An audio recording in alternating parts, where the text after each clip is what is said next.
let the last song end, dude. It's too much energy. It's hump day, bro. We gotta dance. Everybody get a dance clap. Say yeah.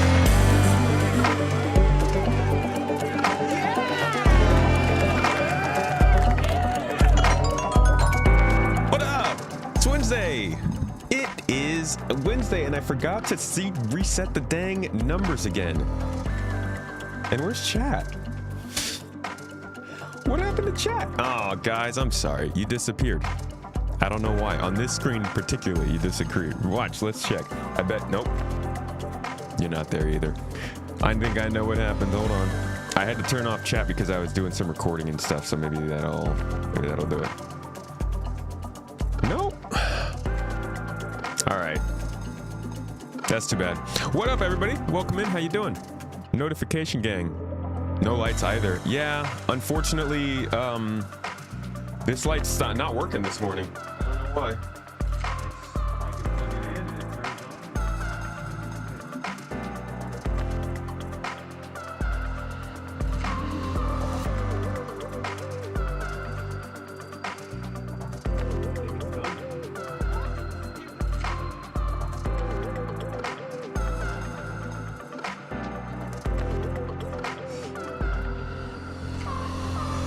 Guys, I think our light's done.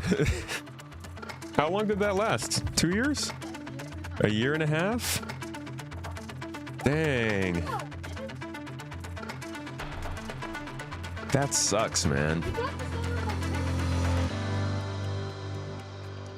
You can never have everything working for too long. I think we got a week, maybe? Yay, technology. Anyways, how y'all doing today? Good to see you. Welcome into your Wednesday. I've got some things to talk to you about today. We're talking about Planet Tech, actually, which is going to be an interesting topic. But we're also going to look at what's going on with the Evocati PTU builds. We're way past Evocati now. I think this is like the third or fourth now PTU. Hey, Mrs. T, working the magic. What'd you do? You bullied it? All right, that usually works.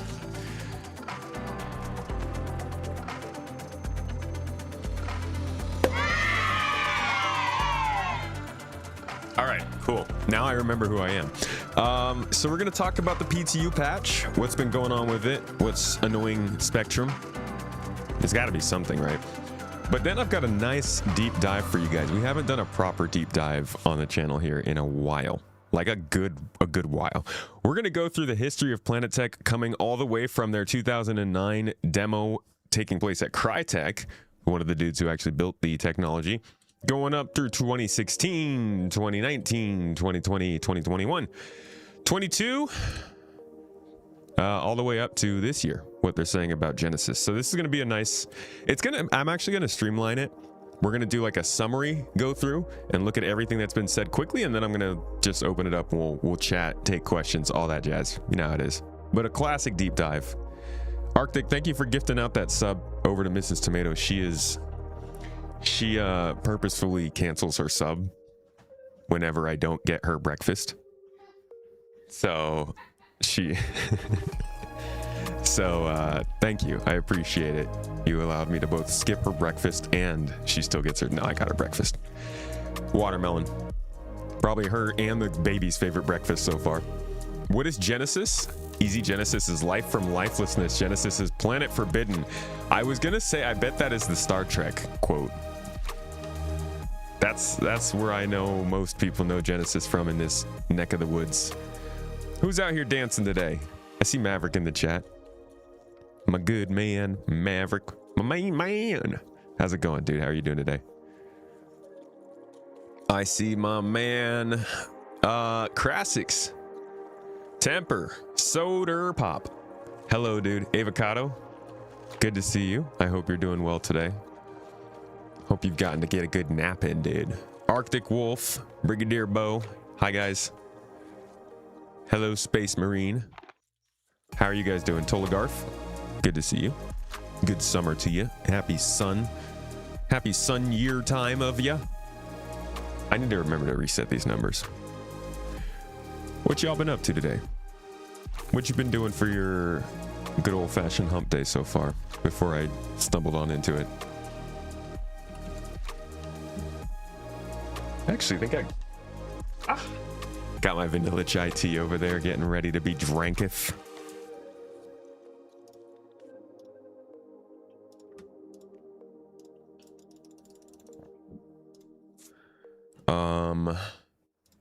Boo-doo-boo. GoldenEye. Hello. Yo, I think I met your cousin the other day. Thank you. Thank you very much. Is that at Walmart? And this dude stumbled in. Just a little flustered, looked up at me, had a silver eye. Ha! Sorry, that was not a good setup. It wasn't even really a good punchline. It's just all around a pretty lazy joke. Hipita, hello, dude. Thank you for kicking off Toes Gang this Wednesday. My man. Holy crap, wait a second. Toes Gang's restarting. We gotta count Toes Gang. This is the final board for last quarter.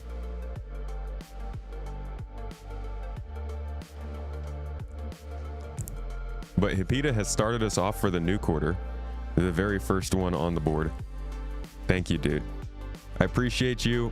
I hope you realize just how quarter 12. I hope you realize just how like far that actually goes to support us. Let me put it on the board and then we can get started with like important things. Not that that's not important. I certainly feel it's important, but I'm pretty sure it's not what you guys came for.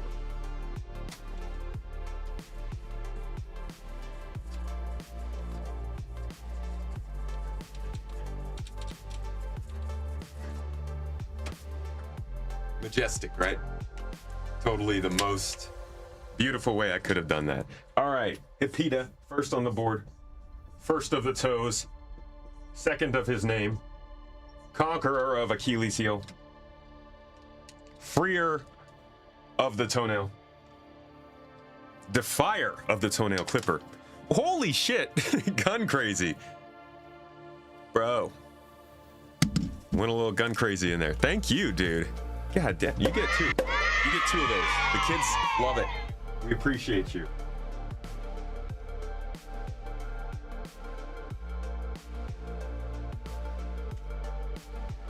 All right, so I gotta ask though, what's your favorite gun in Star Citizen?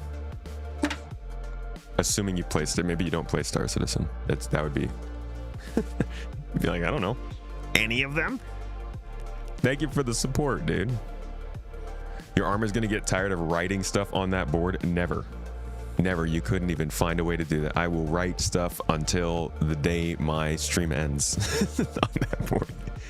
Today is more than hump day for you, Locke. Today is Patchmas Day and 4.9 new build day and monthly report day. That is true.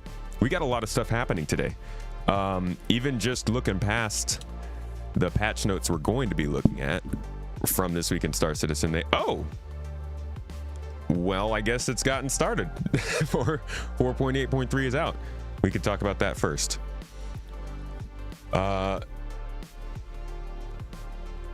Don't let them near technology. Dude, I wish it could do. I would love if it went that way all the time. Hello, Mr. Bits from Sweden. Good to see you. Welcome in. Hope you're having a good day. Joe Face. Yo. Hey, welcome back in, dude. Thank you for the shout out back to your crew the other day when we raided, and thanks for following back.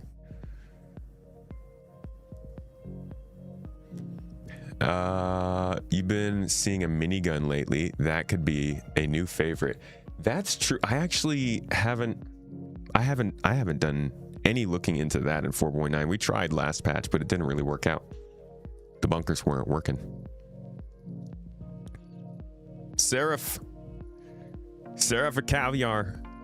Caviari. Thank you so much for your sub. 4 months subbed Prime on the channel, and honestly, I feel like Twitch is lying. So I feel like you've subbed much more than that, but I'll take it at its word. I'm gonna say bless you though, because I think At the very least, I know that I know your name and your chats for much, much longer than 4 months. Appreciate you, dude. Thanks for that raid. It was huge. Hey, no problem, man. Fun to spread the love, dude. Star Citizen people need to see more Star Citizen people. We got to know we're out there. All the dozens of us. Okay, the hundreds. I'll give you that. Are we talking about Planet Tech V5 today? We are. Yeah, we got a whole freaking... We're actually talking about Planet Tech V2, 3, 4, 5. All of them. It's a classic kind of day. This is pre-Planet Tech. But we're going to get to that versus 483, which looks really... That's a short introduction. You know what? We don't even need a video for this. We could just kind of chat. Do you strip for the stream? I do. I found like multiple clothing here. I do. Mrs. Tomato is getting on my case for finding all of my clothes and underwear around the floor, because what she doesn't realize is that Star Citizen only brings in about 20% of the bills. Okay. My other job includes a lot more peanut butter and toes. Don't get your son here. Somebody's gonna clip it and show it to my future kids. Peter, thanks for the bits, dude. I appreciate it. It's out already. Hopefully it's working better than the last couple of midnight patches. Yeah, that builds my confidence. That totally. Fola! What's up, dude? Good to see you in chat. Always listen to Mrs. Tomato. You don't have to tell me. Alrighty, so what is this? What is Alpha 4.8.3? What does it bring into the game? There's not really any features, but this is bringing a new conflict, we'll call it. These used to be global events. I don't think that's what this is anymore, but let's see. The return of Xenothreat.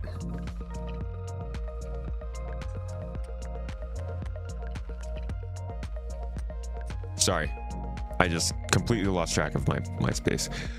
The return of Xenothreat. The outlaw group has emerged once again to threaten Stanton system and its ongoing support of peaceful coexistence with non-human races. This is the latest update to Star Citizen, and it's just a little bit of missions and narrative. What they've got here are 5 different types of missions, I believe. Yeah, 5 different ways to combat the outlaw threat. Come to the defense of alien-made ships that are under attack by isolationist forces. This would be cool if it was like the game actually tracked if you were flying alien ships around and you got interdicted based on that. Ah, that'd be sick. Engage with waves of anti-alien fighters to relieve them of their misguided lives. Wow. Lay in wait and eliminate the exclusionary elitists the moment they arrive. That's just an ambush mission. So this is like, oh man, draw out their xenophobic lieutenants to weaken the villain's command structure. I'm guessing, I don't know what that means.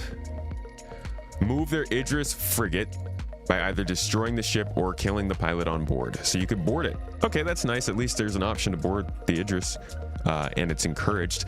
Hey, and limited time sales. Who would have thought? Let's look up the patch notes real quick, because these are not, that was not super descriptive. There's, let's see. This, okay. Oh, those are the patch notes. This doesn't really tell me what exactly is going on here. Draw out xenophobic lieutenants to weaken their villain's command structure. Doesn't tell me if it's FPS or ship combat. So that's a problem on its own with the way that they do patch notes sometimes. This is really missions that have been rebranded for Xenothreat. I don't think that's a problem for the game at large. I think that's how a lot of the missions are going to need to work spread throughout the game. But compared to what Xenothreat used to be, this sounds pretty sad. Let me see if I can find an actual video of it. This sounds like not great.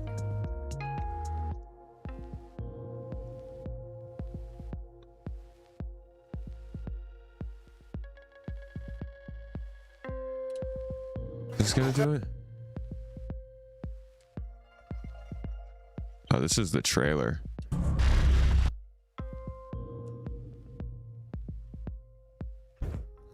No, I don't think I'm gonna be able to. Hold on, we could just look at the same age-old CIG video that they put out showing it off. Oh no, this is Star Citizen Live. Who wants to listen to Tony Z? Where is that video? Here we go. This is, they showed just a little bit of it here, but you can get an idea of what at least it was supposed to be about in this video. So massively reworked. The way Xenothreat used to work is you would get a notification that this space station out somewhere, God, I don't even remember what the name of the space station was. Somebody in chat probably does.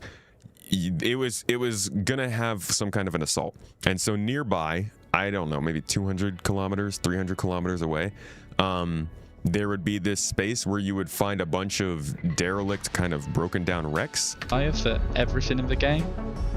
Now it's split into AI, which we're much more lenient with.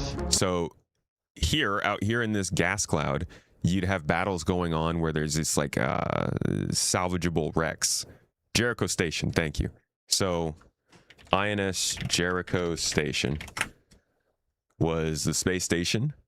This place was basically, what the?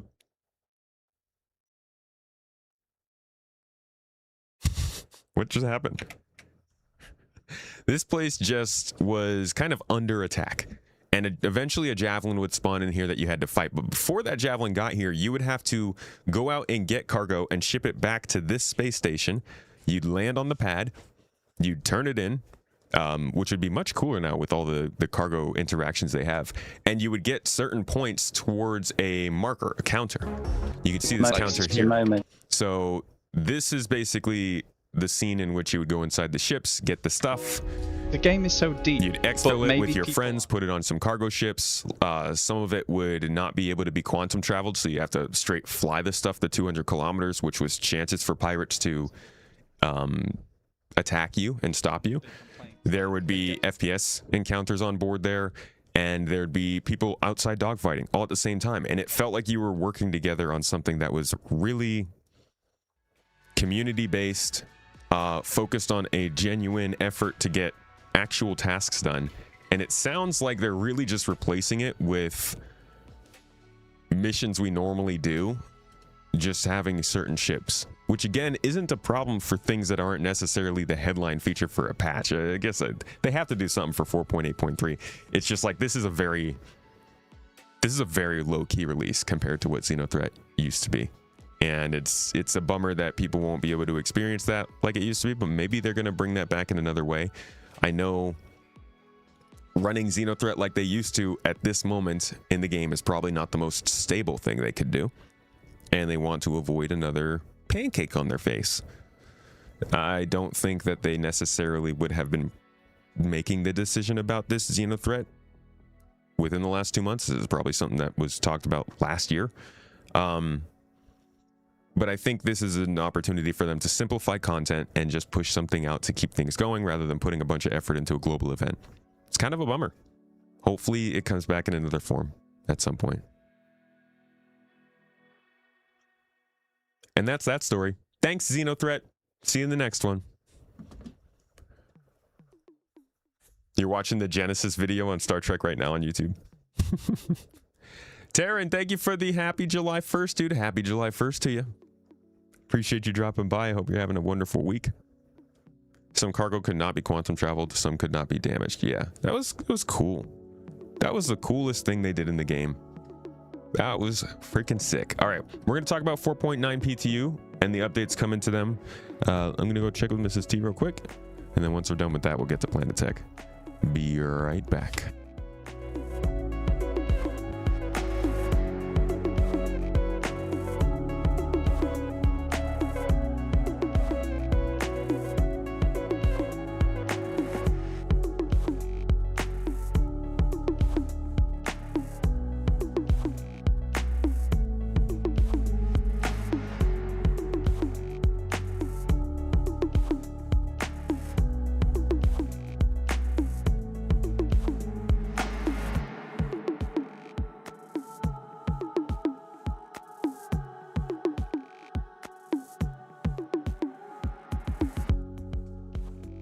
All right, we back. Chair of the room. Can you even see the chair from? He's been shy. He's been really shy lately. Nice on the butt, but really shy. Put that on your dating profile. All right, 4.9 PTU.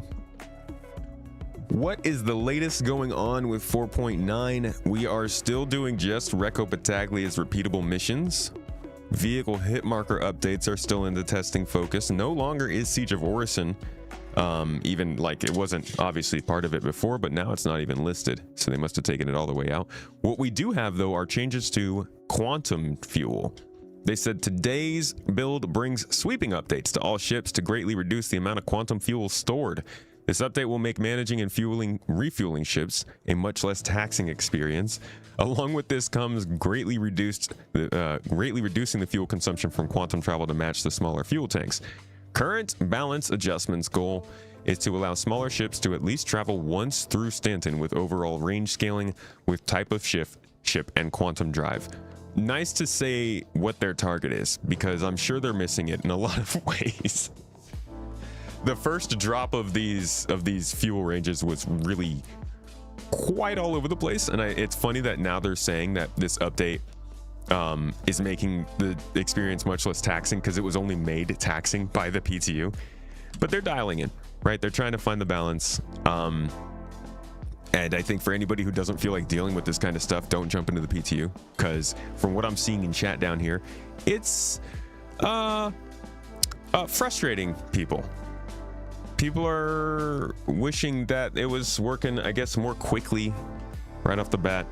It does at least seem like, from something Niku said here in reply to the folks asking about, he said, Driftwood Badger here said, managing quantum fuel was never the problem. It is hydrogen fuel that is wildly oversized on every ship and causes refueling problems.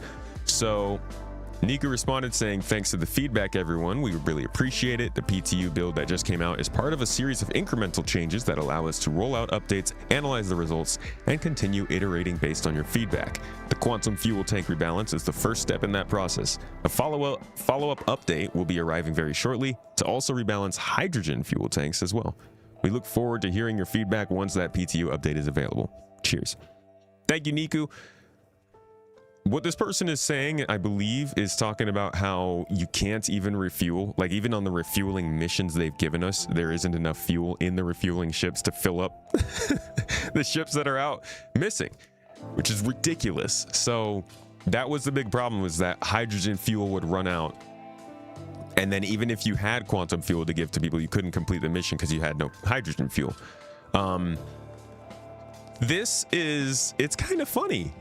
I was saying last patch that they're probably bringing in the NPC refueling changes and the refueling missions and all this stuff as a kind of a precursor for them to start restricting us and getting us used to having less fuel in the game. But they didn't quite finish getting that figured out before they have started to restrict the fuel in the game. So now they're clashing before like it was sort of set. And I guess this is probably the best way to do it quickly. But I definitely thought that they were like the numbers would be pretty set in stone before they started to, or rather the tech and the gameplay would be pretty much understood before they waited to start limiting everyone so much. I'm all gas forward. Just keep throwing things into the game until they work. I do believe that they should leave the live version to fit with their marketing, which is like a live service game. But I like seeing them experiment with the PTU. As long as they don't throw something in that does not work. That'd be great. Either way, this has been a little bit of an update on what's going on with 4.9 PTU. And we'll check back. This was actually released yesterday. I'm always a little bit of a day behind, so we'll probably see something soon, shortly after this. This is what we know so far. Hope you enjoyed. Balton, my dude, thank you so much for the sub, the membership. 27 months is, wow. 27 is divisible by 3. 9 is also divisible by 3. That's how you remember Linda's birthday Bob's birthday in Bob's Burgers. Let's see how this new 4.8.3 goes. Yeah, you let me know how that's doing. BTU is still in wave 1. That is correct.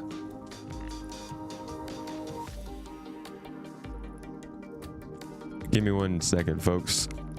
We have a monster is terrorizing my wife.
Monster got away.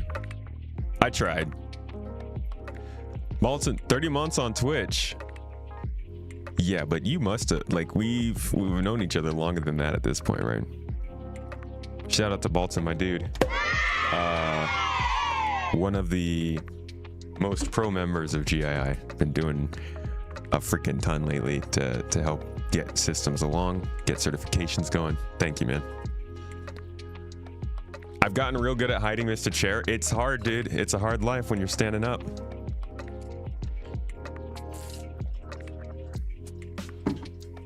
I see my man Ubdi in chat. Welcome in, brother. Hope you're having a good week. Good to see you. Hope the family is well and happy. How's the soda treating you? Do they say that? Is that a thing? Did I just geographically place myself? It doesn't even make sense. It sounded like I asked him about soda. That was supposed to be. Oh my god. Sounded like I was farting. That was supposed to be short for Minnesota. Not a bubbly drink. Sorry, I'm not very good at talking. Didn't used to be like this. You remember early when you started having to stop at a few places to refuel your arrow going from PO to Microtech. Dude, I remember when I was trying to find this video actually for a while. There was a time when they were talking about needing to possibly make like 2 or 3 stops. It's flying from Crusader to Hurston. Remember when they first dropped Hurston in and they were like, yeah, we're going to put like 5 space stations between them so that you guys can refuel as needed. What we're going to talk about today actually kind of leads into that kind of Star Citizen. Genesis is actually not just Planetech. It's full on, like, they're changing the way that the game's going to work with this. And for that reason, I do think that they're probably going to make Genesis, at least this part of Genesis, their big update of the year.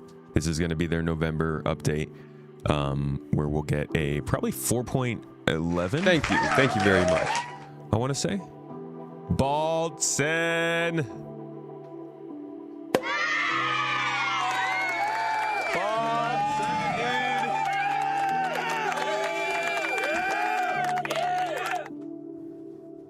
This chair. Stop making farting noises, chair. Where'd my marker go? Oh, there it is. Balton with the 10 subs on Twitch. Sorry, I wasn't just randomly starting to yell out the name Balton for no reason. My dude dropped a membership on YouTube, the 30-month sub on Twitch, and 10 memberships, 10 subs to the good folks.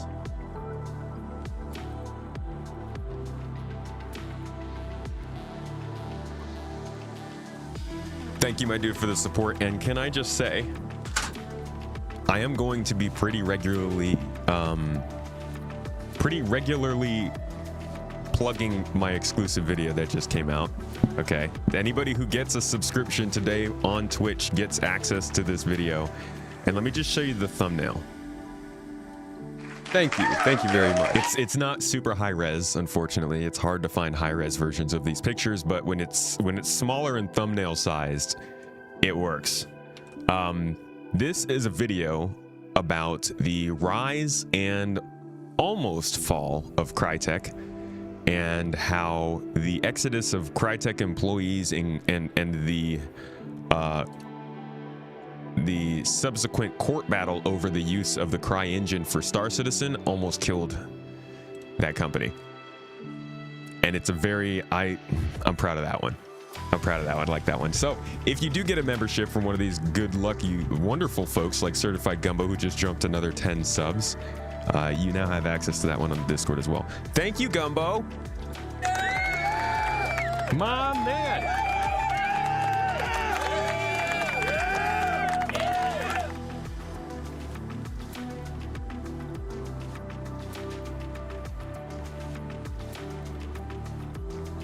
See, I could just keep writing, dude. My arm will never get tired. If anything, I'll just have bigger triceps. Go me.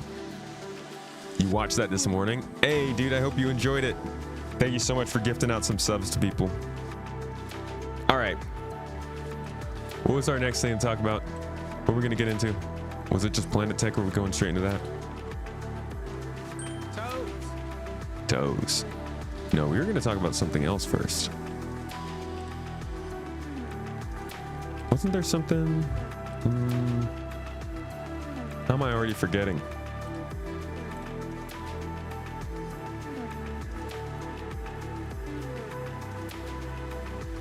Am I crazy? Am I imagining things? Chat, help. You guys are supposed to be running this.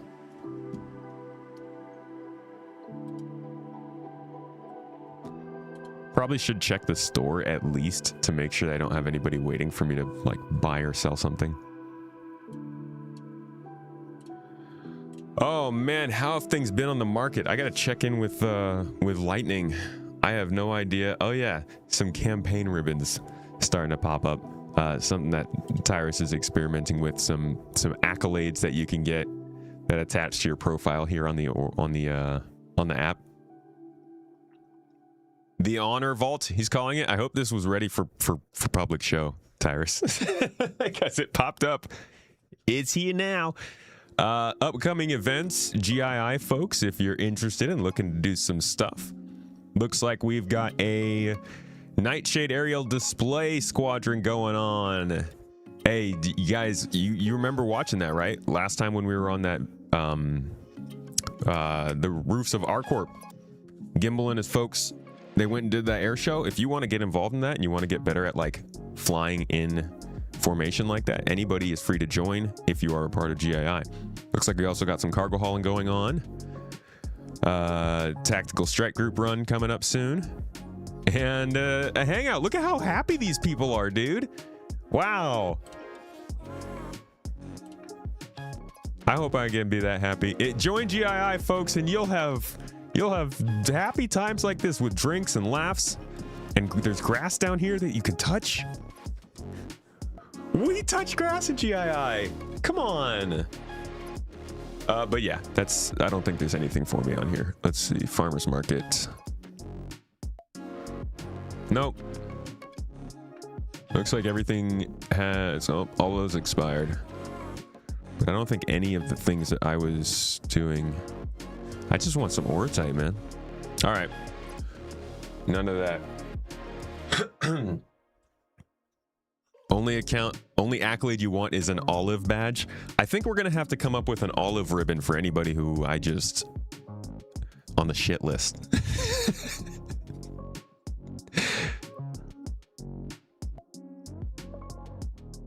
Genesis and how it's going to break the game.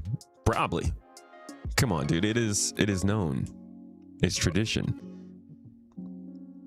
It's like an heirloom that you hand down from father to son, grandpa to grandson. My son. Here are my Star Citizen glitches. Carry them on. Live freely. Hit me on the olive list. Hey, I missed how you said you were doing, Abdi. How are things? How's life? Nobody says nobody says sota, but I can. How's the sota? Why would you touch grass? You know how much poop and piss is on that? Bro. We eat grass. You're gonna have to get over that. You know how much poop and pee is in the ocean? I have contributed back when I was younger. And maybe a little bit when I was older. All right, let's talk about Planet Tech.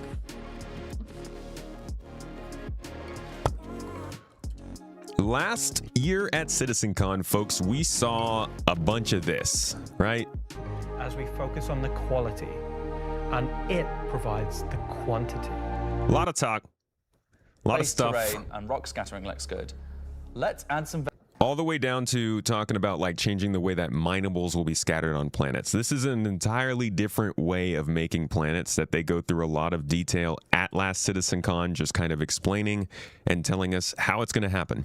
And this is probably going to be the biggest update to Star Citizen this year. This is going to be their big headline feature. I think that comes in November, and then they hopefully can stabilize in December before they leave us for holiday, right?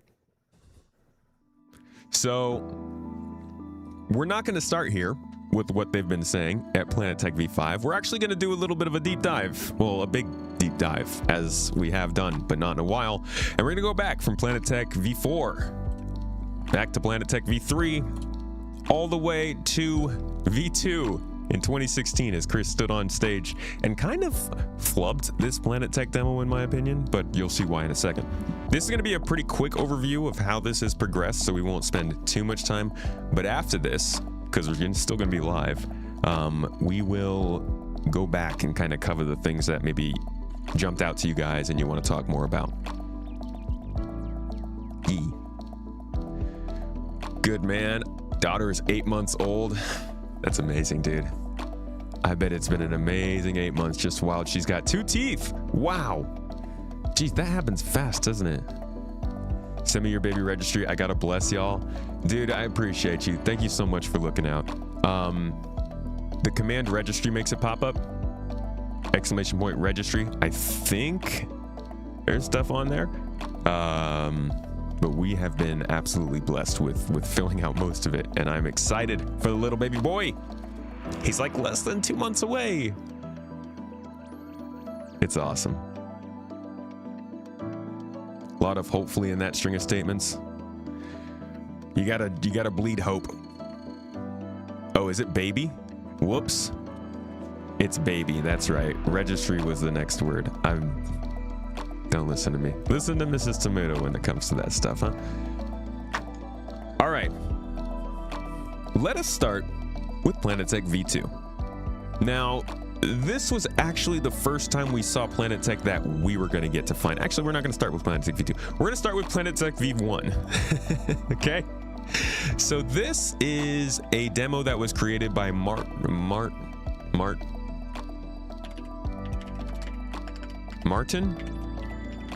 Corbetta? No. Martina Corbetta? How about we just type in CIG Corbetta? Marco Corbetta. This dude worked at Crytek. He actually was the lead programmer of Crytek's Far Cry and Crysis franchise. He wrote the 3D engine Equinox before his time at Prograph Research. He was credited in 2002 for Tsunami 2265. For all my real nerds from back in the day, I have no idea what they're talking about there. But he was pretty instrumental at Crytek.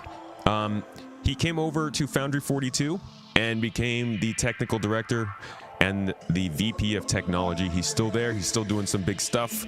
His biggest presentation, I would say, was he was involved in the 2023 CitizenCon presentation, if I'm not mistaken. Somewhere around here. It's probably not worth finding, but he was there and you can take my word for it. And he's just a big part of the Planet Tech team. So this is him back in 2009 experimenting with his first version of a Planet Tech engine in Crytek, or CryEngine.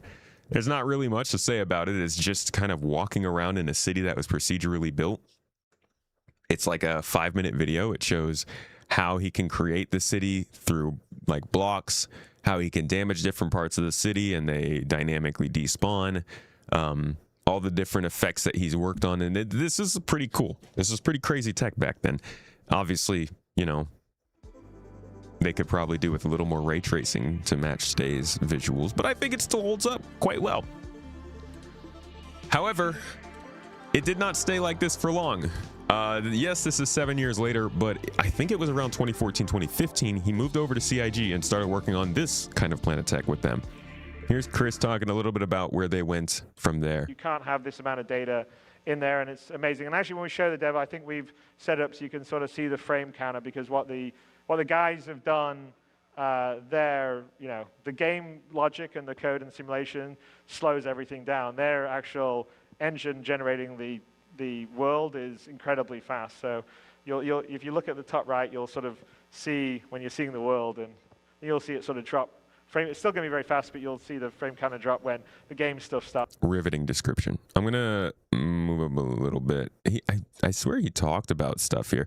So the funny thing about this presentation, and the thing that always gets missed, but I think it was CIG's fault, is that this demo has always been talked about as the biggest scope creep, kind of like you promised something and didn't deliver it ever, because it had the sandworm. In 2016, they got so much attention from this demo, and the sandworm was just never spoken about again. And obviously, we're still trying to get it into the game now. We've been talking about it on the monthly report all year. But obviously, when people see this demo, which is filled with gameplay, you know, and like the way that Chris talks about it here is all like, oh, look at how he's playing, and like he's driving through the area. And if you pay really close attention, you can tell that they're highlighting the Planet Tech stuff. But if you just watch this video, it does not look like a Planet Tech demo. It looks like a gameplay demo. So everybody always thinks of this as a gameplay demo. Where has this been? Why isn't this in the game? When in reality, it was just meant to show off the Planet Tech technology. That, I digress, doesn't matter. That's just CIG kind of stomping all over themselves with stuff like that. They're a little bit too deep in their own sauce, I think, at times. But this was the first real look at the public Planet Tech stuff that players were looking at getting. Now, there was actually another demo not too far away from this that we saw, another Planet Tech demo that gave also an idea of what it might be like. This was Levski. This is the first time we saw it. You know, people's alliance and respect local authorities. Peace wins every time. So definitely aging space if he's here. So let's head through the airlock into...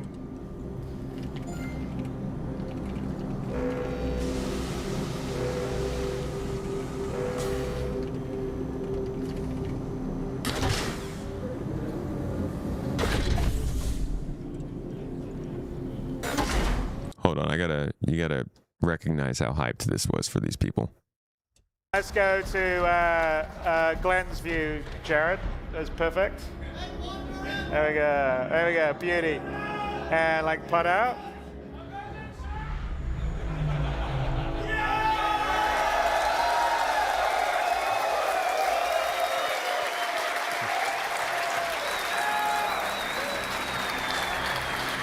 Good times.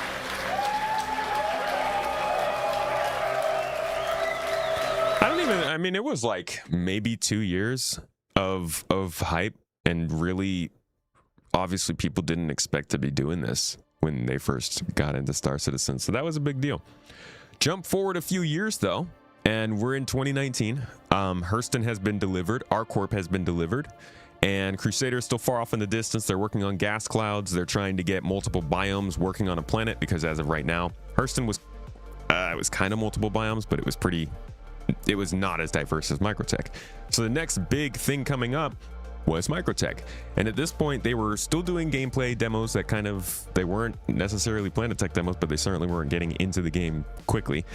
And a lot of you will remember that in the Microtech demo they did, there were storms, there was foliage blowing in the wind, there was all this stuff that kind of built more of a dynamic feeling around planets. And that was a big part of what they wanted to do with this next version of Planetech, because they wanted to work on diversity, on biomes, on making people feel like they were getting into different areas when they landed in different areas.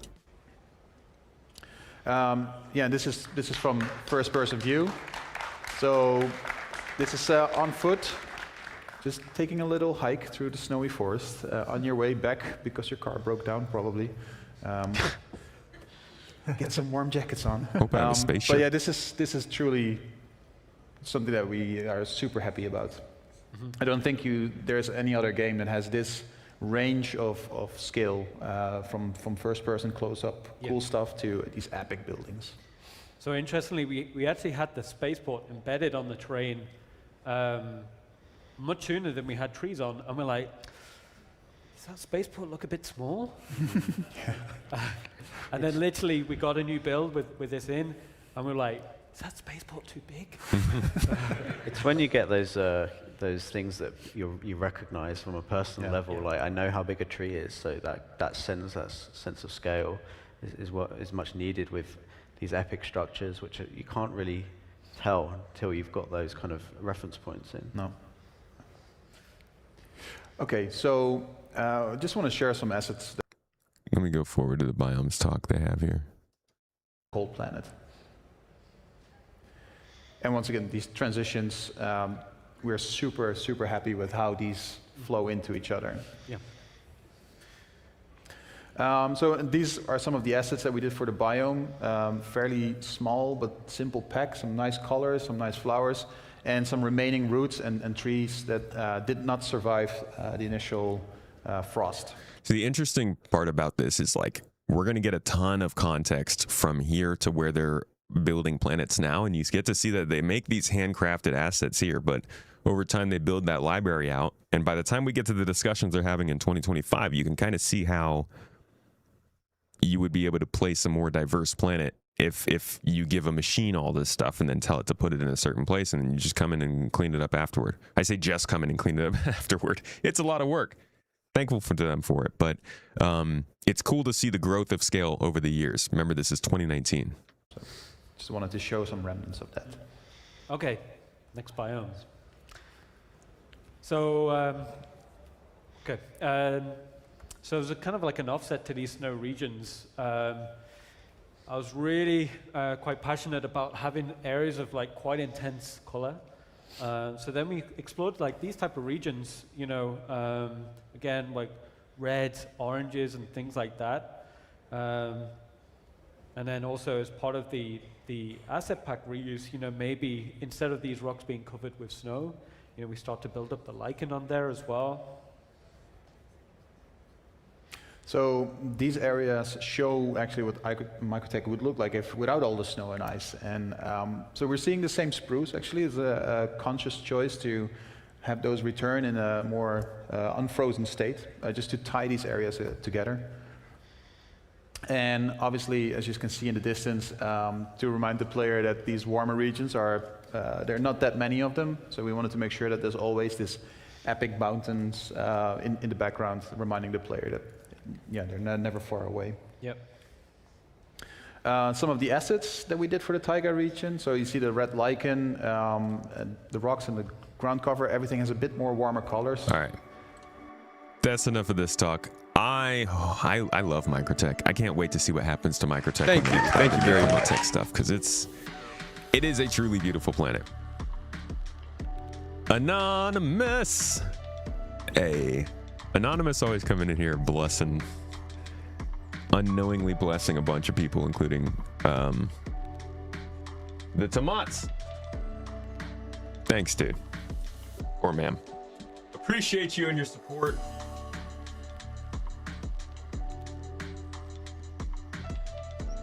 The Toes Gang board is a busy one today. Much love, appreciate you. And Abdi, thank you so much for hopping on the registry, dude. Is 4.8.3 running rough? Not horribly surprised. Not even anywhere near excited. Where did my chat go?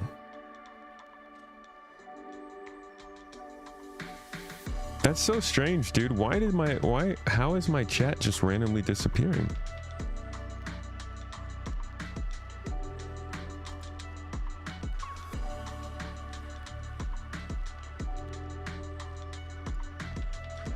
And it doesn't. It's just gone. It's got completely removed from OBS. What if I do that? No, you guys, the whole chat's just not working. It's not showing up. Refresh. Bring the top.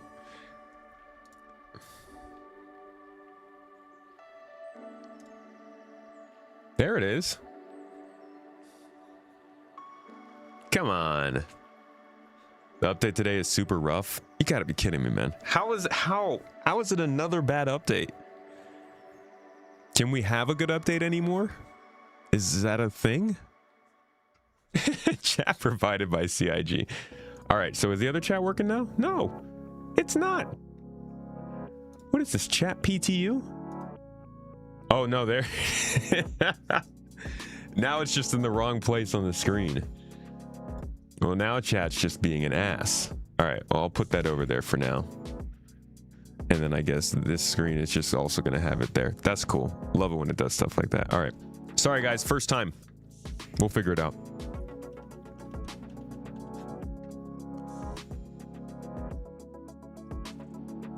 What did I miss? I missed a message up there. You think Genesis is coming 411, 412? Yeah, it's definitely not coming 410. 410 is probably going to be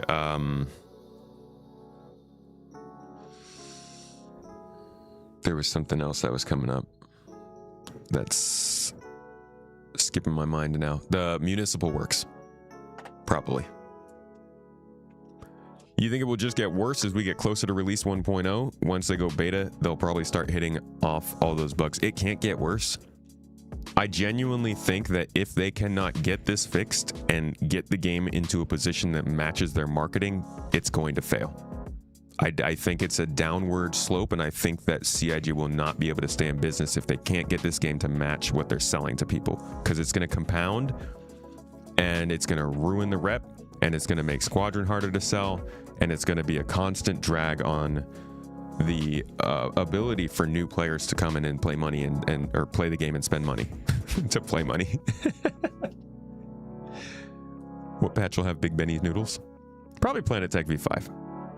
Right? Pretty important one. Planet Tech's supposed to be the big fix for the ground not being solid and things falling through. I doubt it, honestly. I think it'll have some effect on that, but I do think that is still very much a server meshing problem, or rather just a server stability problem.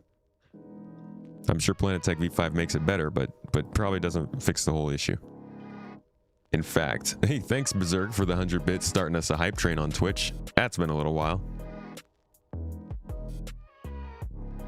You gotta play money to make money. They did indeed shoot themselves in the foot with this problem. This problem is theirs. They own it. They made it. I don't disagree. But I think that's what's got to drive their development now. They can't just throw it in anything and hope it sticks. It's got to be a playable game. Do we think the new inventory and other small features like button interactions being revamped will be changed from the last we saw of Squadron 42 to match what we have now since gotten in Star Citizen?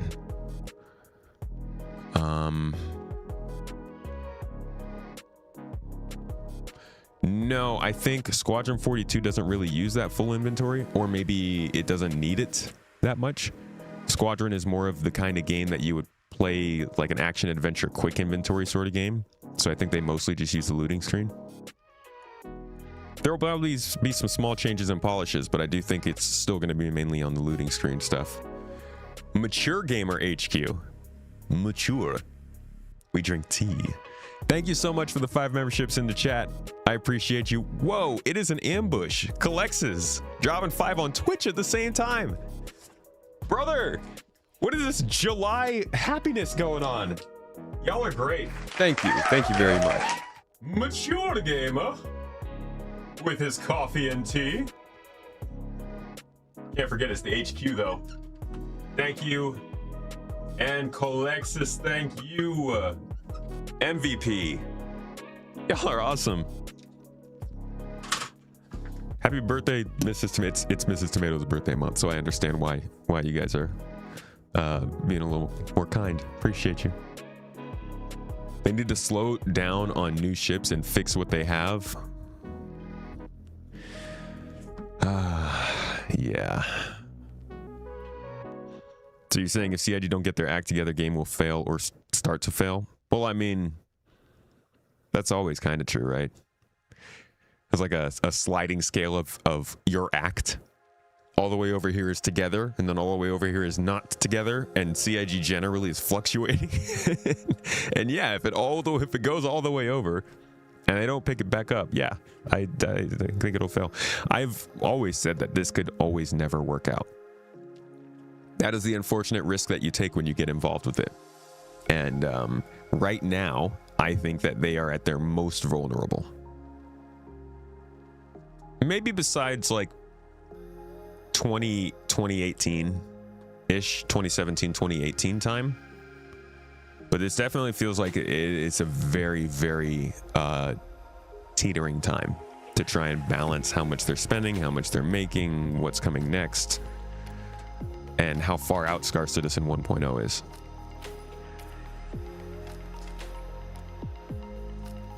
All right, how about back to the talk? Wait, we gotta get our tea. Hold on. What are we drinking today? Because for me, it's tea. Another vanilla chai. Thank the heavens, thank the sun, thank the gravity that keeps us alive. Tea is just great, dude. I don't know what happened to me, but tea is great. If it does fail, will it be like Ashes of Creation type fail? No. Not necessarily. I mean, who knows? Really, I'm not the pro. This is my own personal opinion for sure, but it'll be the same way in the sense that it failed because it ran out of money. But Ashes of Creation is in more of a, hey, we're not really making much money, so we're not going to tell you, and just kind of keep trying to spin our investors. CIG has a money machine, and it's working quite well for them. Like, it's not like their prospects look down. They're demolishing last year, which last year demolished any other year before it. So they're very, very, very, very successful. It's just that they have also expanded a ton. And you know what? I'm taking another chance to plug my new video because I talk about it in this video I made about Crytek. Same kind of story. Crytek got super technologically advanced. They did some great stuff. They hired amazingly smart people and then like expanded a little too big. And even though they were finding success, they were just outstripping that success with a ton of expenditures, and that ends up leading to problems over time. And I do think for CIG, they clearly have been feeling the need to make more money these last 2 years. And that's probably because, well, we know that is because their expenditures have also risen quite a bit. Do I think it'll be stable by the time Squadron releases? No.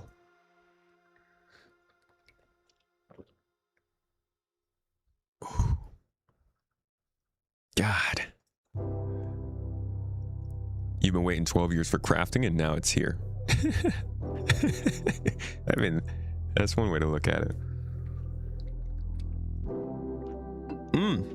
I have a video about this on the main channel if you'd like to read it.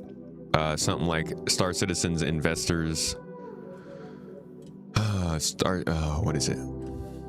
Star Citizen investors. Maybe it pops up if you just type that. Yeah, Star Citizen's biggest investors doubled down with 71 million pounds at stake. This whole video really talks about the financial situation they are in, and looks at kind of their balances over the last few years. I would love if they used the tech preview more. Would love it, but I don't think.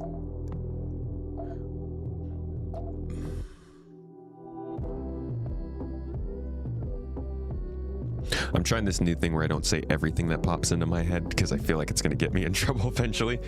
I think they need to pick strategically where they're putting their resources. Jive Funk, good to see you in chat, brother. Hello. Hello, hello, hello, my dude. Always a joy. I hope you're doing well. My man Jive is one of the OGs here from way back, like 2020 time, like 5-6 years ago. Hope you're having a good week, dude. All right, back to the video here.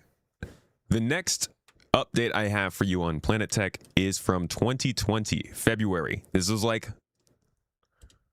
maybe a couple weeks before we found out that COVID-19 was going to basically screw the entire world up. What an interesting time that was. But this is a really cool video.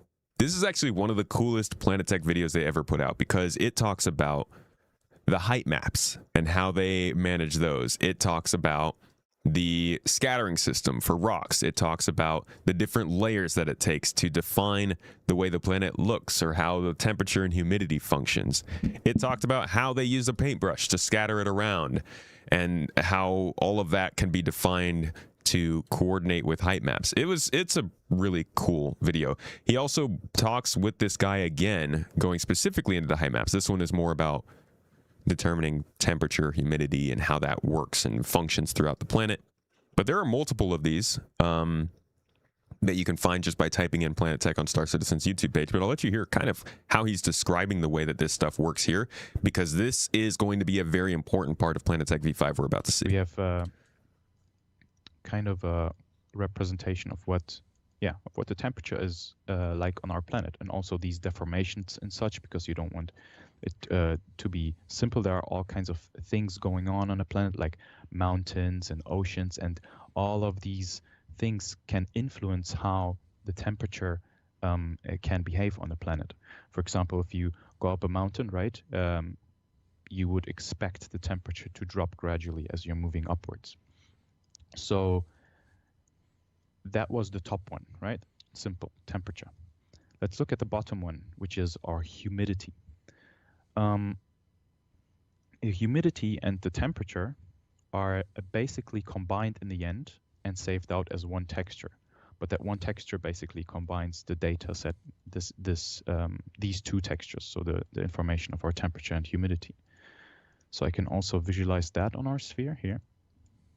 And you can see that the humidity isn't simply a gradient going from the North Pole to the equator, and then it has a lot more breakup to it. There's a lot more variation going on.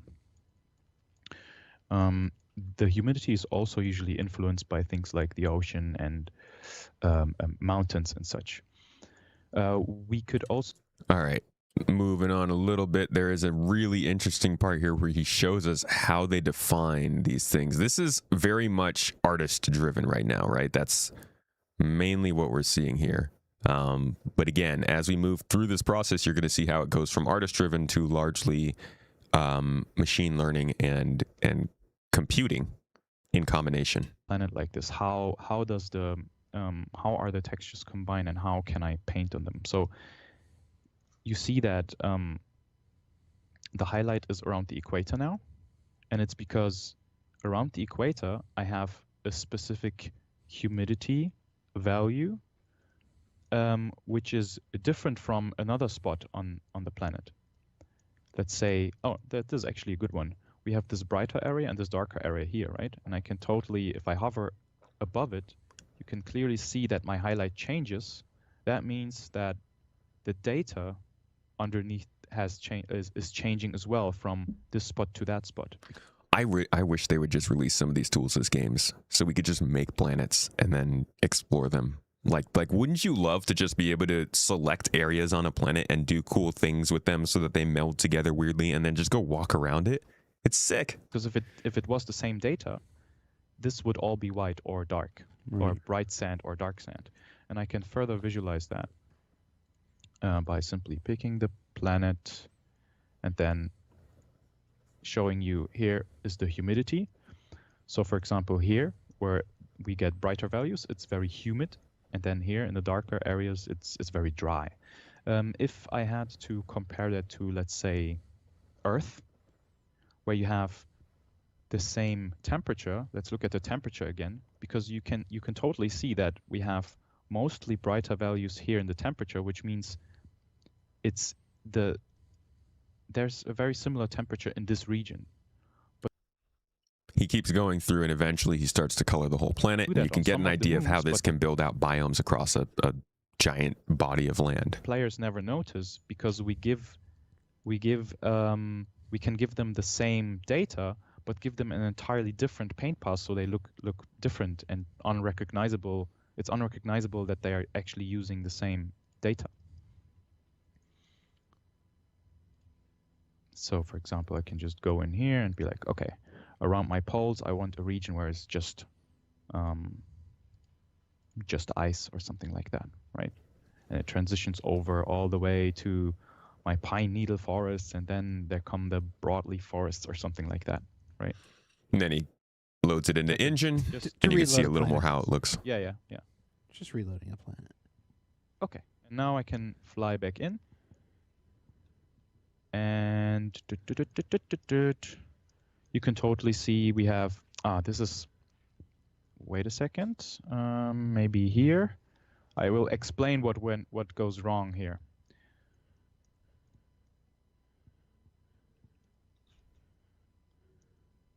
Because we are in an area where... I love that. You can just literally see like the little green splotches where it got applied randomly, the white, the brown, all. It's just like... It definitely shows how much the artist would still have to go in and finalize this. Because we are in an area where the ocean starts to... the ocean level starts to creep in. And I'll explain what happens precisely. But you can see that we have the dark rock and then the savanna right next to it, right? So this updated properly. So why do we get the coral spawning in here? Like, why does that happen? Like, this is weird, right? So I didn't paint this down. I didn't want this to happen originally. It's coral in the forest.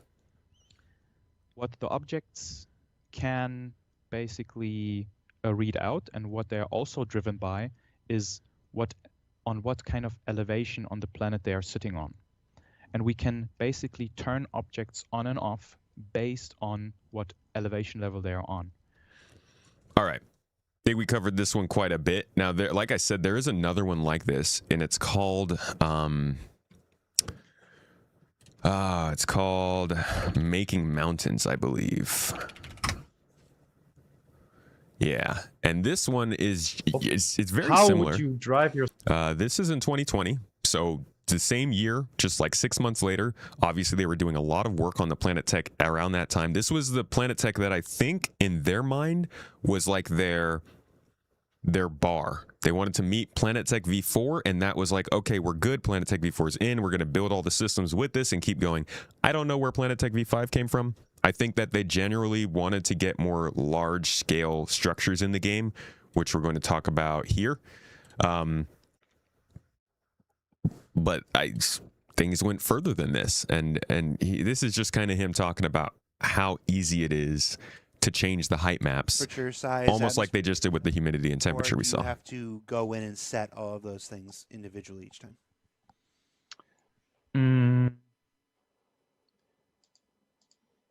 So, see, it's like the same idea that we have been discussing, but instead of changing, I guess no, this is still changing. Yeah, you can see this is actually changing the map where he is. This is a better version than the last one I showed you to show off this functionality. How he can actually select a square that shows temperature and humidity, and then define where on that square certain things pop up, and then they will be able to then, that kind of draws the whole planet. I'm not seeing where he actually applies it. I don't want to do too much searching for it, but you can see it over here on the right hand side. Basically, this is like a graph, temperature versus humidity. So highest temperature, humidity is top right corner, lowest temperature and humidity is bottom right, and then temperature's highest, humidity's highest here. And you can just define what shows up where based on that 2-axis scale. What we're about to see in Planet Tech V5 is the axis is much more than 2 at this point. It's like 6, but just to again show you how they're continuing to progress through this in the different versions of Planet Tech. If you take a look at this square over here, right, it's something that we have already discussed, right? Literally, he's just gonna, okay. I can take, for example, the obsidian dark biome and paint it down, and you can see that it automatically gets applied here, right? Mm-hmm. So what we could do, because this texture and each and every corner of this texture resembles specific humidity and temperature. I swear to God, I didn't know that we were right at that spot already. Situations. Like the top right is cold and dry. The bottom right is hot and dry. See, I had it backwards. The bottom left is cold. No, wait. Cold, dry. Hot, dry, warm, cold, wet, hot, wet. Warm, dry, warm, wet, and then cold, wet. Yeah, exactly. So I could basically go in and paint something. Paint something in. This is exactly what I was looking for. Or that would logically resemble some climate. For example, if it was Earth, right? I could, where it's cold and dry, I could put my Arctic areas and really paint this square out completely unrelated to any planet or anything really. And then we could throw any data at it and it would redistribute this data logically. So no, we don't. So you guys can see where this is going. Now we jump forward to 2021. Will Haynes, Water Guy, Moist Boy, Captain Planet, whatever you want to call him. He worked mainly on the river tech at first, did really well on that. Started moving up, started doing more things, taking on more stuff. Now he does a lot of the presentations around the Planet Tech, but I want to highlight a couple of specific things that they talk about during this presentation in 2021 specifically, because they will come up again shortly here. Check this out. Animals, we can specify a small herbivore, for example, and in the snow, this might spawn some sort of Arctic rabbit, and in the jungle, this might spawn something completely different. We've also begun to experiment with a new foliage shader that takes into account the health of the plant based on its surroundings again, and the current season of the planet, though what you're seeing on the screen is far from final. Seasons will come up again. Remember that. They have said they want planets to orbit the star in the game. They don't do it because obviously the quantum travel system would need to be able to account for planets and things moving in their orbits. I don't know if they're still going to do that because that's going to be pretty insane. Not only would travel systems have to account for that, but the economic system would have to account for the distances between certain things and the supply and demand between those things. And from what I've seen so far, they haven't really given us much to believe that complexity is still going to be included after quantum has kind of not been discussed so much. But we'll see. Seasons are a thing that keep popping up, though. In the same vein as that, we've been working towards having more dynamically placed biomes around natural areas. We've created dressing object that zoom though automatically placed around coasts, and of course my favorite thing to work on, rivers. In the most recent couple months, I've been doing more work on the rivers to prepare them to be closer to what we would consider shippable.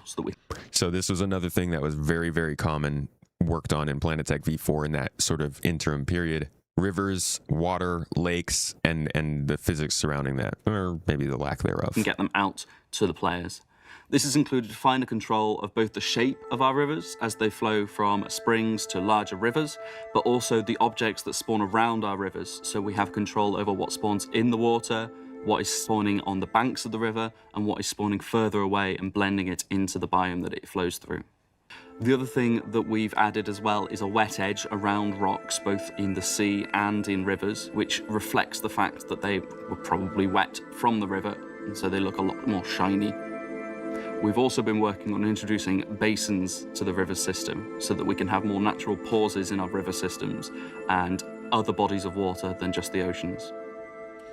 Now, then we heard a little bit more about Rastar. This is interesting because this is what's actually leading to our base building tool, which I think they talk about.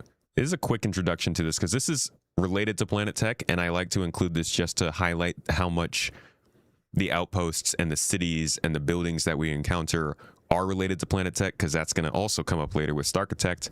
But this is the precursor to what Starkitect is now fully be. Rastar walked so Starkitect can probably walk faster. Connectors. Basically, artists create small parts of homesteads that we can then snap together.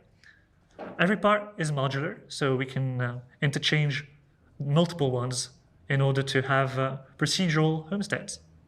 Every change is very simple. We can change like the whole inside of a homestead, or only a building that is a part of the homestead. In that way, it's very easy to make a lot of different buildings. Once something is connected, it is considered a part of the whole. So it moves as one, it can be deleted and changed, and it's basically all for connectors. So back to you, Morgan. And last but not least, some of you might have noticed that the UI is not looking quite like an engine UI. And that's normal, as it's based on our in-game UI tech building blocks, and that for a reason. Well, today it's being used by our developers. One day, when it's ready and been thoroughly tested internally, we'll make a version available to you, the player. And Rasta, it's what will make you a pioneer. I think that was the first time. That might have been the first time that they like really confirmed that they were going towards base building. Thank you for watching. I don't remember anything earlier than 2021 where they specifically said we're going to do base building and like showed us something that physically made it a thought in people's heads. But this was really the beginning of it, and you can see it was even coming up in the Planet Tech system. So we continue to make progress and jump forward now to 2022, where Planet Tech V4 was launching in Pyro, and that's why Pyro planets look much better than Stanton planets. But one of the big things that was coming with that was this new focus on like doing large scale structures. So he talks about it a little bit here, but we'll also visit a couple of the planets that came in Pyro because it was a new step for the Planet Tech, but just again, a temporary one. It's very organic and natural. Let's jump to the most experimental biome that we've made so far. So for this biome here, the concept art team gave us some really interesting concept art, because this is easily some of the biggest rock formations that we have in the game so far. Actually, let me try to fly a ship so you can see the scale of them. So they're massive in scale, and what was the hardest part about getting these to look right is that they're supposed to look really good from a distance, because you would expect something this big to be visible almost from space. But then the tricky thing is also to make them look good when you're standing up close to them. Let me jump in game. So I'm amazed that there's no racetrack going through these hoops yet. Or maybe there is, and I just haven't seen it. Look good but that's not the only major feature thing they kind of did. They also did some pretty big like planetary features you can see from space during this update, and I think that was a really big focus in Planet Tech V4. Each of these stages, you can tell they're really trying to nail something down. Temperature and humidity, height maps, how did the biomes flow together, even an initial launch. And I think this was a really big part of Planet Tech V4, was like large scale structures, big planetary objects and things like that. Rocks against the crimson of the soil and the grass. So here's a little happy accident where we have the volumetric clouds covering the terrain. And because the height map, the difference in height is so large, we actually get like shapes of the terrain poking out of the volumetric clouds. Yeah, you can probably spot some of... This is the freaking coolest thing ever. And that is not all I want to show you in 22, actually. Let's look back here. He did some foliage stuff. To give you like an in-depth look at some of the biomes. So last year you saw that like yellow is kind of the accent color of Pyro 3. So from this distance you can see through the volumetric clouds like a lot of the yellow coming through. We talked about what's making it look yellow, which is the moss, and I want to like jump down to the planet surface and show you the amount of detail that you will see when going up close to the moss. So we're down at the surface now. I'm just going to jump in game. A lot of time and effort was spent on making the moss look just right. So like the right level of fluffiness and density. So it looks really nice when it like covers these It does rocks. look great. I don't know if it looks this good in the game when it came in, but this looks phenomenal. I don't spend enough time getting intimate with Bloom to know how the moss looks, but it still is the most beautiful planet until Pyro 4 gets its rings back. With that being said, let's jump forward again to 2024, actually.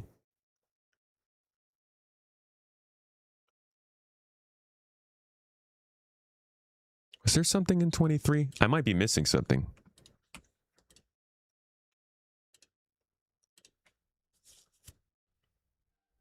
Because... let's see, future of gaming star engine, life in the first person, destination adventure, navigating the universe, shaping the verse, the future of star engine. Was to get support. This might have had... obviously. Yeah, this had the introduction of Maelstrom. Okay, this is real quick. I almost skipped over this, but we did have Will come back and show us some more updates to water the next year. So you could see how things were kind of continuing to improve there. We're working on UA sandbox. He's got a demo here. Working on a post, everything. We need to sign. So what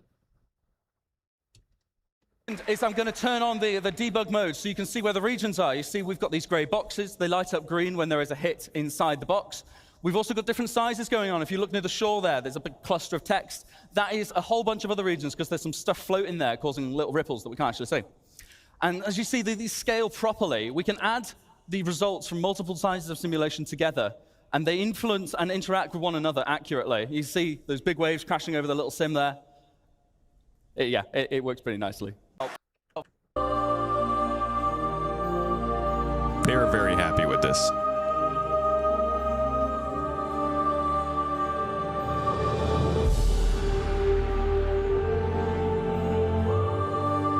Forward in a second, you're going to see the wake start to happen behind us there. And from the So a lot of work going on with the water production. And then we also did actually see some Maelstrom stuff show up here for the first time. And this was really just a chance for them to show off how they want damage to work. This is kind of included in Genesis, but not really. I don't know. They're a little inconsistent about this part. But it's just environmental destruction and a more systemic way to destroy things that are all broken out into breakable clusters, modeled by cantilever beams, using stress and all kinds of different modulus and strain methods and stuff to figure out when an item should break and where it should break. So this was an interesting part of the Planet Tech demos because it was kind of talking about some interesting bits. The most interesting thing they actually said here was that they were going to start working on machine learning, commonly known as AI, in Star Citizen's development, particularly in making planets. I'll let Ali Brown, though, talk about that here. However, they are built from type of tile sets, like pre-built things that get mixed and matched together and blended in complicated ways so that you don't see the repetition. But it's not truly unique, not in the same way that the Grand Canyon might be, or the River Nile, or Mount Everest. And that's what we want. So to get that, we need to replicate the complicated natural processes on Earth, like geology, climate, erosion, and these things aren't trivial. So we've got three options. We've got offline tools, Houdini, Terragen, things like this. We could simulate all these processes in the engine. But we've started some R&D a few months ago on whether we can use machine learning to do some of this. So just to give you a quick idea of how that would work, or how it could work, if you just start with some random input here, it's just like some noise. We run it through a temporary simulation, so we can type of get a more reasonable approximation of simulation at different altitudes and latitudes on Earth. And then what we do is we categorize all this into different biomes. So based on the temperature and moisture, you find out what is a desert, what is a forest. And this part is crucial. So this is the input for our machine learning algorithm. That's the same stuff that we just saw them doing manually. And this is him basically just describing them saying, we're going to have the machines take it over. You know, who better to create our environments than machines? Once they do that, they control everything. Not for this image any other way. You could hand paint it as an artist, or we could just randomize the noise to get a different set of images. And then what we do is we take the large data sets we already have from Earth, from Mars, and from the Moon, and we train it on exactly the same distribution, so biomes, so forests, grasslands, and things like this. And by training it on exactly the type of data we get in reality, we can take this and then push just that, and then we can get these lovely height maps out of it that tell us a really realistic distribution. You can see here, this is a height map, so the black areas are low. You can see all the little rivers and valleys, and this had 0 art input aside from this image, which is a very nice result. It's early days. This is based on something called a custom diffusion neural network. It's, like I said, it's pre-trained on Earth data, and it's been built up in patches so that it just doesn't become too expensive to build. And the little circular patches get added together, and to avoid any seams in the image. And then just to help you visualize it, I've just put some colorization on it to show you where snow and beaches might be, and just wrapped it around a planet to give you a better sense so it doesn't look quite so abstract. Yeah, but this is very early days, this stuff, but we're hopeful this will be helping the future of how we build planets quickly and efficiently. So that was where they were at the end of 2023. And shout out to chat, probably commenters too. Machine learning is not the same as AI. Whatever stuff you would like to call machine learning or the computers doing the stuff based on our input and their output, that's what they want to do with the planets going forward. And the next year, they actually started to show some of that stuff off. So that's where we bring the kind of introduction of Genesis. And this is where they made some mistakes. So first thing to know about Genesis is that it is not what people think it is. Genesis is not coming this year. Genesis is only part of Genesis is coming this year. If you click into the roadmap, you'll see that there are 3 things I think currently listed under Genesis. First, we have wherever it is. Locations? Might be in locations. Not in locations. Cortec? Probably in Cortec. Gotta be in Cortec. Starchitect is one part of Genesis. This is used to scatter ground locations based on environmental and designer data to populate the world of Star Citizen at an unprecedented scale. Then we have Planetech V5. This is implementing the next generation of world creation with increased scale, complexity, and believability. And we also have dynamic weather. Real-time simulation of weather fronts on a planetary scale, including rain, wind, and thunder. Now, outside of that, we also do have Maelstrom, and there is global illumination, star audio. All of these things, if you go to the presentation here where they introduce us to the idea of Genesis, are all different phases of what they call Genesis. And this is, I think this is where, once again, where CIG managed to mess everything up and confuse everyone with their naming without needing to. If you look down at the bottom of this video, you'll see there is a phase 1 of Genesis. That phase 1 includes Planetech V5. And then it switches over to phase 2 of Genesis, which includes Starchitect. What you're gonna hear in a little bit when we talk to Mr. Benoit, CTO guy here, is he's going to say we're delivering Starchitect and Planetech V5. Those are just the first 2 phases of Genesis. There's still, what is this? This is AI improvements, teaching AI how to navigate planets, because holy crap, have you seen them try to do anything in this game? There is also light and sound, so this is star audio as well as ray tracing and global illumination features, which I don't know why they tied that into Genesis, but they did at this point at least. And then there's also star audio, which is sound effects, Now, the changes to things like the Doppler effect. It's not too easy to tell what's going on there. Things like that. And then finally, dynamic We weather. didn't mention the wind picking up, terrain and rocks are getting wet. All of this is Genesis, but all of this is not coming this year. So put expectations there, because I do feel like people are getting excited for Genesis, and because CIG introduced all of this as Genesis, people might think there's more stuff coming than what is. But I genuinely think it's just going to be Planetech V5 and Starkitect and some population management stuff. But Benoit will talk about that in a minute. Let's listen to what they said are the new updates to Planetech over what we've been watching for the last hour. Oh, here's a nice mention of seasons again that I Introduce mentioned. the concept of season. Now, this isn't the only thing that will drive the color of the leaves. We're going to introduce the concept of seasons to the game. And this will mean our planets will evolve through the year, and we'll be able to shed leaves from trees and have the grass wither in winter.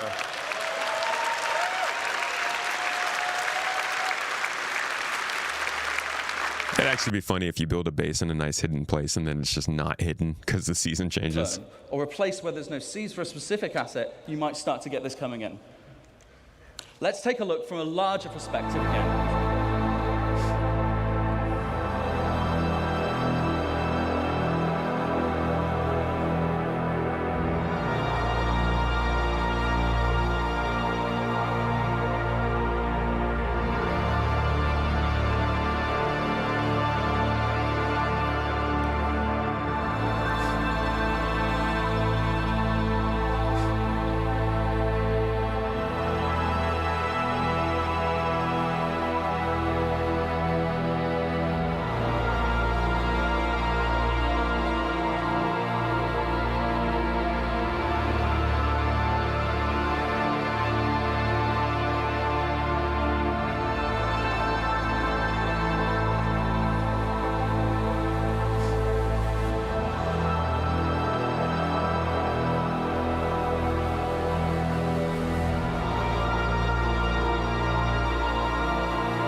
This is arguably the best change they made to this version. So, to take you through some of the things we saw in that clip, let's talk about rocks first. So anyone that's done a lot of ground driving and ground vehicles might have seen that our rocks sometimes feel a little bit randomly scattered and can be quite an obstacle sometimes. So in this clip, you saw that the rocks are no longer randomly scattered, and they're now placed based on physically based rule sets. And this logical grouping is achieved via erosion simulations, which we run offline to build localized data maps. And they describe the size of the aggregate and rocks and the density and where they should naturally form. And that means we get things like these natural clusters of boulders at the forest edge underneath the cliffside. And on that note, you might have noticed that the cliffs have been dramatically improved in how they shade. We also see things like the natural clumping of vegetation caused by seed dispersal. This is controlled per species, so we can get better emulation of their seed dispersal, you know? What's your seed dispersal algorithm looking like these days, Joe? Imagine the like lunch conversations you'd have. Clearly it's looking a lot better and more natural than before. Much larger scale.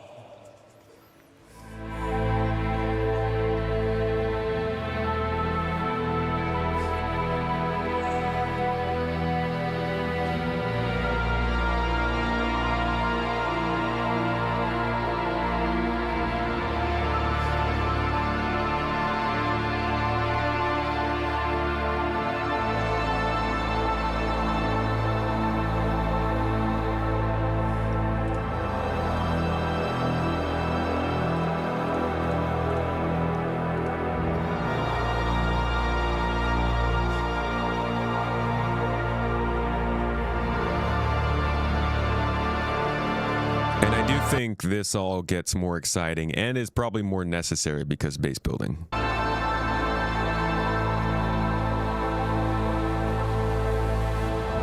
a lot of you are probably looking at this and thinking, okay, cool, but my graphics card is melting. Let's talk about actual improvements they've made to make it run better, because that's a big part of Planetech V5 as well. On many cores.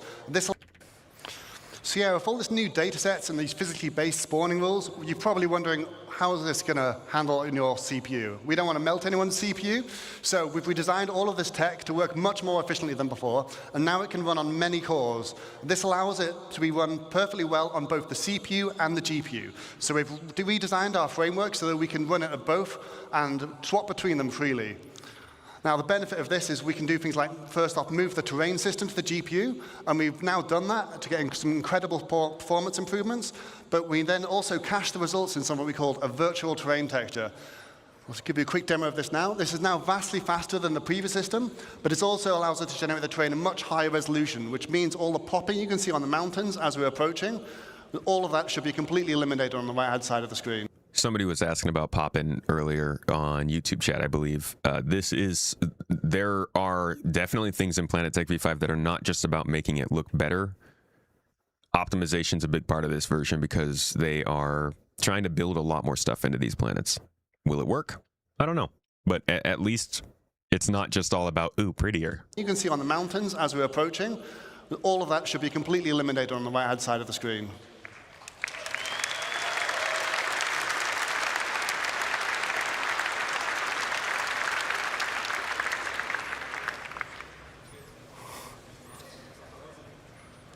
With the extra headroom we've gained by making our terrain system more efficient, we've been able to introduce some improvements, including high resolution. Never mind. It's just like the cell phone companies. They're like, we made the batteries so much more efficient. You're going to get so many more hours out of your battery. It's great. Your phone's going to last all day, so we made the screen bigger.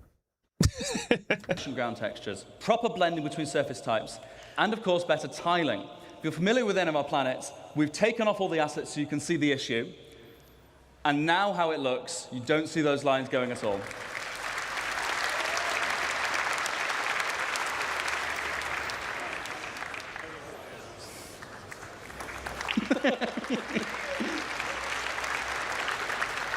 And one more. That is egregious on the left.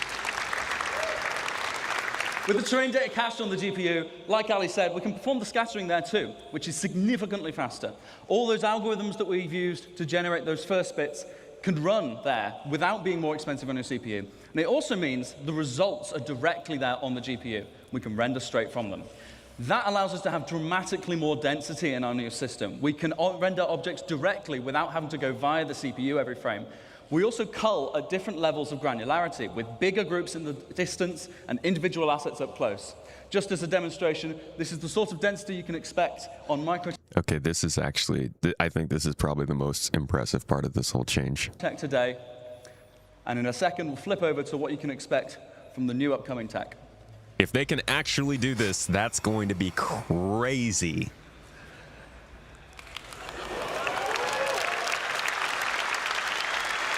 In a second, we're going to turn on the culling groups debug so you can see. These are the groups that we create of those trees and of the terrain. And as we get closer, we shrink them so we're more intelligently rendering what we need without having to assess each tree individually, all the way down to the ground. Planet Tech team does some freaking crazy work. So here is the summary again of phase 1 of Genesis. Remember, we are not getting all of Genesis all at once.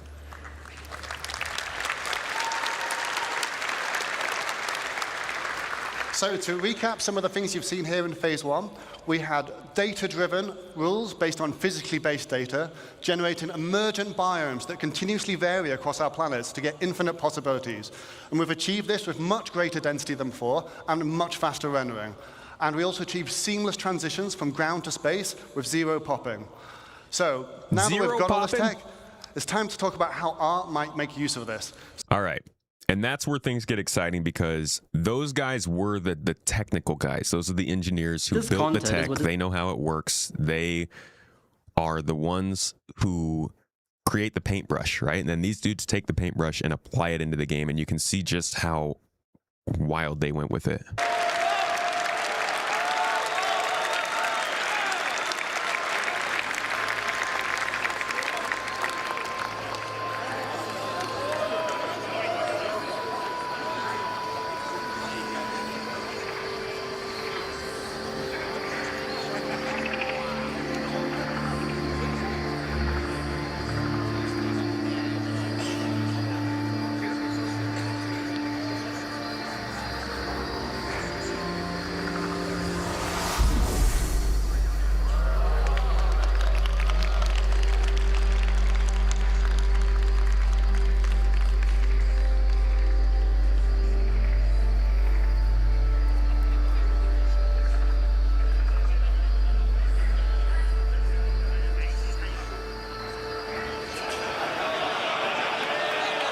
They freaking love their Star Wars reference. He's trying to force lift it out of the swamp. They love those references. I'm not going to spend too much time on this because we're going to see this in the following year. But look at the scale that they're going to hit with the foliage in these planets, because it gets a little crazy. This is something I do want to highlight here. Variant to provide some visual density for the shrub layer. To add some Jurassic vibes, we made tree ferns, as they can be found in New Zealand's redwood forests. The most important one, though, obviously sequoias. And they ended up being one of our most complex sets yet. There's a person. As it turns out, they can grow to be fairly ridiculous in size. It keeps going.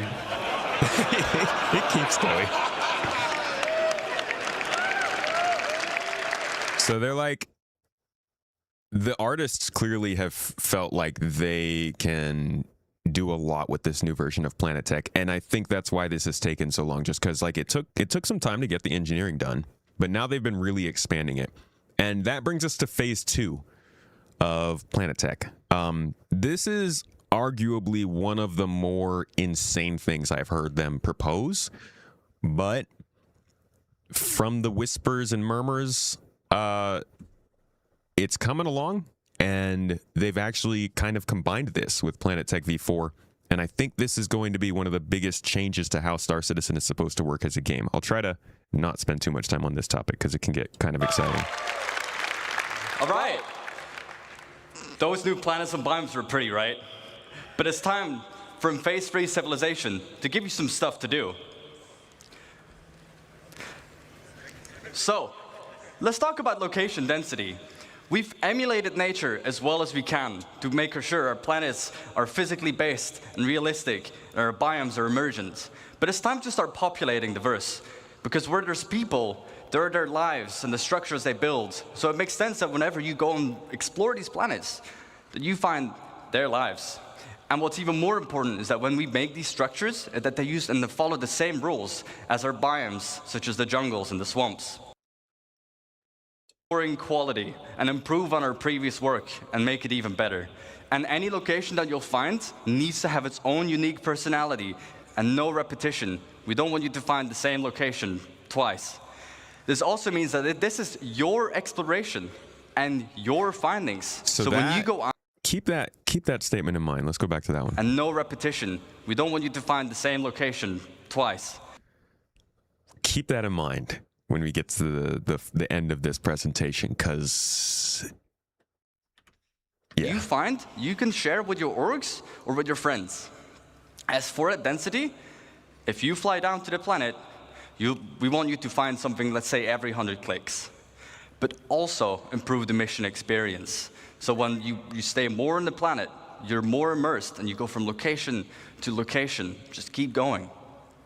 One thing that's pretty cool, if you do go to the monthly reports lately, we will throw a dart in the dark and hope that this actually works, because sometimes it can embarrass me. Let's go to the monthly report of April. And I think, if I'm not mistaken, they're mentioning the construction of this system, Starchitect, in line with the mission system. Narrative development continued on the Starchitect tool to incorporate narrative needs into the projection of outposts and characters to ensure assets are created in line with the planet lore. In an effort to get ahead, there were also initial conversations about initiatives later in the year to try and anticipate what kind of content would be captured sooner than later. It's kind of talking about it. Hold on, let's try May.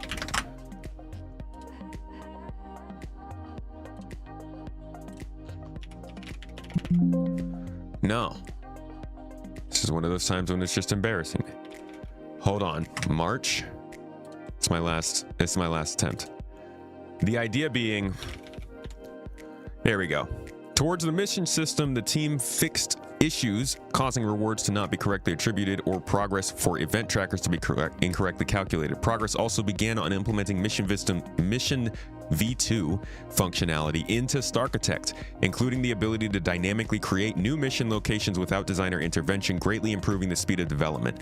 This is an attempt to link this new location creation tool with the new mission creation tool that they're also working on, in hopes that they can procedurally make locations and missions that pop up for us and give us more content as we move throughout the game, instead of them having to keep hand creating all these things.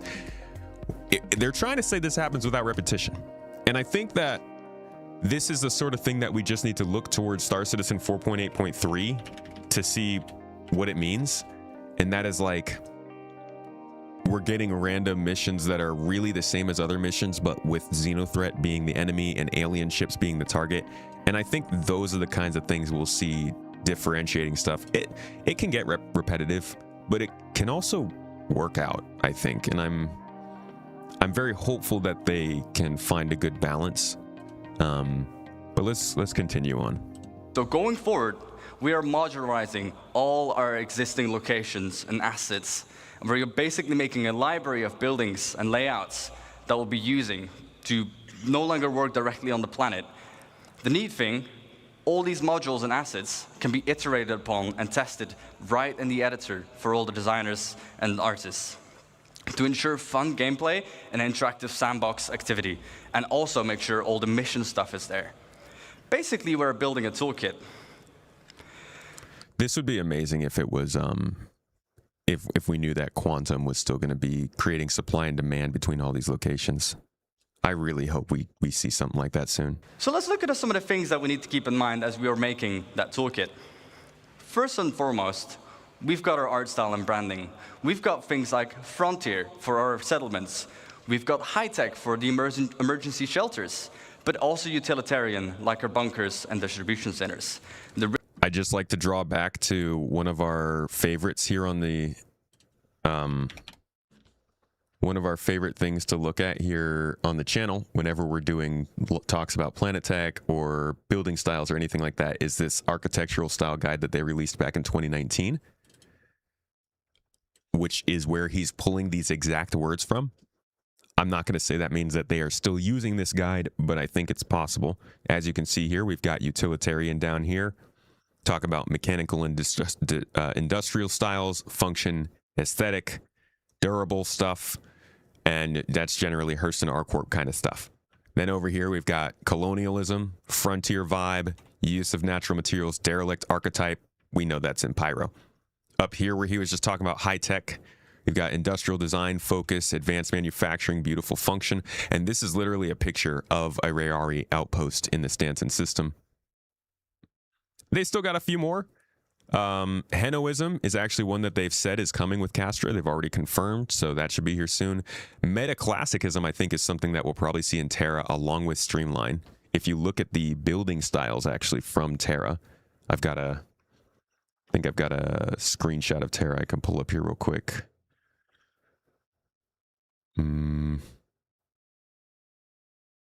Yeah, so this is the picture most people know of Terra. Obviously, it's high tech, but then there are also some shots of other biomes, building type biomes in Terra, like this, which looks a little bit different, and this, which really gives that vibe of what Streamline looks like on that other page. If you come back to this, you see like the curved building thing is really popping up here on Terra as well. So I think they're going to start to introduce these other types and styles soon. Super modernism probably is something we'll also see on Terra. But in general, they're following the art style from 2019 pretty closely, at least when they talk about this stuff. And I think that's cool. I like to see that kind of consistency. The richer the data, the richer these locations will be. Secondly, they all have a function. We've got mining for our mining outposts, farming for the farmsteads, or just places where people live. The function of the place will define the way the place looks as well, and its form. So we hear more about this up here, where they kind of talk about this stuff. Here we go. Some examples of what these locations would be. You know, make a location. We can define the rules, as I've mentioned a couple times by now. So for our mining outpost, it wants to be near a resource. We can specify what this resource needs to be. But we can also give suggestions where sometimes you'd find it here and sometimes you wouldn't. If the location has refineries, it might want to be near water to refine the resources. Then secondly, we can define what buildings should be there. So obviously we need mining buildings, houses for people to live as well, and even power buildings that we can leverage with the resource network. Starchitect will intelligently figure out where to place these and what needs to be at the location. Next up, farms. Its rules, well, temperature. Not every plant can live in every temperature, but the same with soil type. Only certain plants can be in certain grounds. I do think this is also how they're starting to build farming gameplay, which is going to be a thing, just in the same way that you will have to go certain places to farm certain minerals, you'll have to go certain places to farm certain plants, and certain plants will give us different kinds of crafting opportunities when it comes to nutrition and cooking, both things that have been confirmed in crafting. You can go back to the CitizenCon 2023 to check that out. 24. Yeah, 24. And I think it's kind of all being built into Planet Tech V4 in a way, at least the infrastructure for it to work, maybe not the gameplay. And then we can query the seed map to determine what plants you would find there. What are the harvestables? As for the targets, again, farm buildings, obviously, power buildings. So I also think ranching is going to be a thing, like a player thing. Beloved quasi-grazers. And last but not least, derelict ships. We've got these all over the place currently. Rules, well, they'd be close to anti-air because I would be shot down. But even in harsh flight conditions, such as mountains or low visibility, you'd probably most commonly find them. Targets, well, crash ship parts, of course. Sometimes you'd find the full remains of a javelin, and the other time you might just find the nose of a starfarer laying around. All right. And this is how they will be placed on the planet. You can actually see this already happening in Pyro, interestingly enough, so I don't think this is, I think they've already got this part working. Let's talk about clusters. Clustering means generating locations near other locations. So, for example, if you find a distribution center, just like in the verse currently, I would find forward operating bases next to them. But if you go even further out, you'd find mining outposts to funnel those resources to the FOBs. Go out even further, you'd find caves around them, because that's where they might find some of the gems. And then we can even specify the data on a cluster level. All of the factions that live at this whole cluster, any mining outpost, that would be the same people, but also what commodities they sell, to find on what resource you'd find. All right, and then finally, the big kicker. Remember what I said about not having repeat areas? Now imagine that with multiple planets in a star system with what he's about to show us on each planet. Because it's a tall order. Just like our locations, we can put clusters near other clusters, and we group them together, ranging between 10 to 15 locations each. And we group this into what we call a sector.